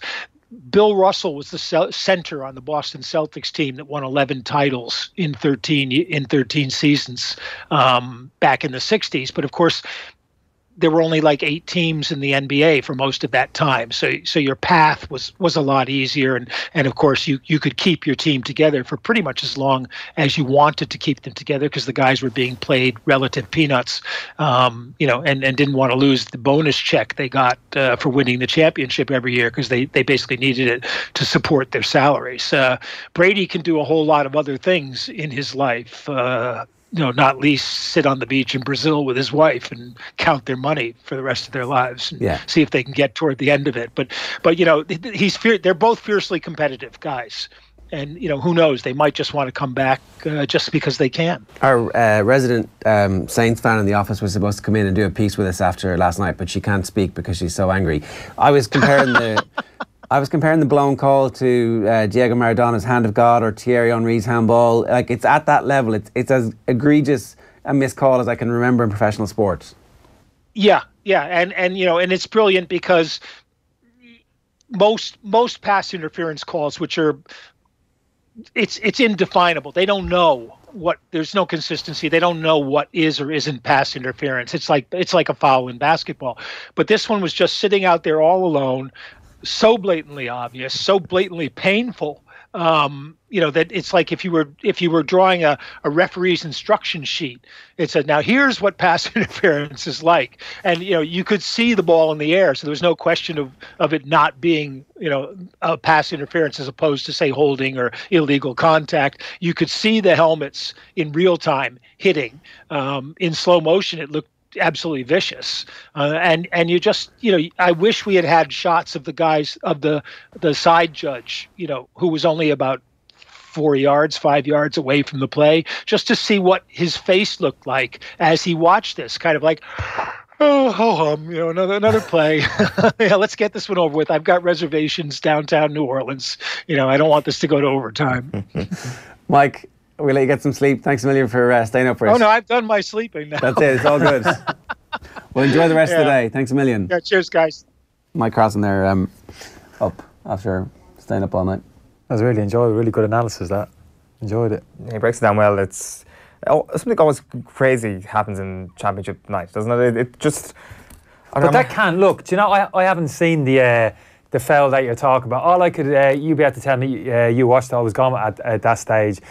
Sometimes if the foul occurs that early, they're saying the ball was already in flight. Obviously, if the ball's close to the players and the ball are almost, they're in your vision, peripheral vision. But if the foul happens early and the ball hasn't reached them, the officials, their eyes will almost be drawn to the ball, and you won't actually see it. How close was the ball? Ball's right to the there, two players? Was it that close? And headbutts him with his helmet to helmet. It's like the ball right was that there. close. Yeah, it's the shittiest decision you're ever going to see in any sport. It's like right up there. At least with Maradona over Shilton, there's kind of what happened there? That was really fast. But like, this is... Say VAR is not the answer. VAR is not. It doesn't solve all the problems. If they VAR this, it would have been perfect. It's like, oh yeah, okay, game over. And it like totally changes history because Drew Brees against Tom Brady for the first time ever in a Super Bowl. Brees playing at You can say that. You can say that. Now you're making a massive assumption there.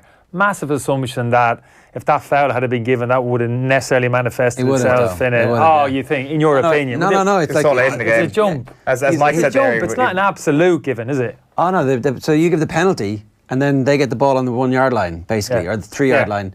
Kneel down. The clock goes down to 4 seconds, and so he's got to kick a field goal, but it's right in front. Like, it's the easiest field goal you're ever going to have. He might have missed it 1 in 100 I saw times. the fake throw, by the way. I will say that. Yeah. And do you know what? It's amazing because obviously I don't know anything about the game, but it changed the dynamic a little bit in this day because they were struggling up to them. They shouldn't get going at all, could they? And it wasn't a huge play if it ended up it wasn't a touchdown or anything like that. The only kind of got him the next first down. Yeah, exactly. But you sensed that the reaction of the players, even the couple of minutes after that, it seemed as if they went up a couple of levels, the whole team, almost like a psychological thing, or something's shifted a little bit in the game, although nothing had changed in terms of the points. I think everyone just sat up after that moment. They're like, we got a game now. Yeah. All right, Kenny, good stuff. Thanks very much for joining us. We'll get you in for the Super Bowl analysis as well. That's all from us this morning here on OTB AM. We're back tomorrow morning from 7:45. Off the Ball is back with you tonight from 7 o'clock. Monday Night Rugby, the football show, and everything else from the weekend sport. Good luck. See you tomorrow.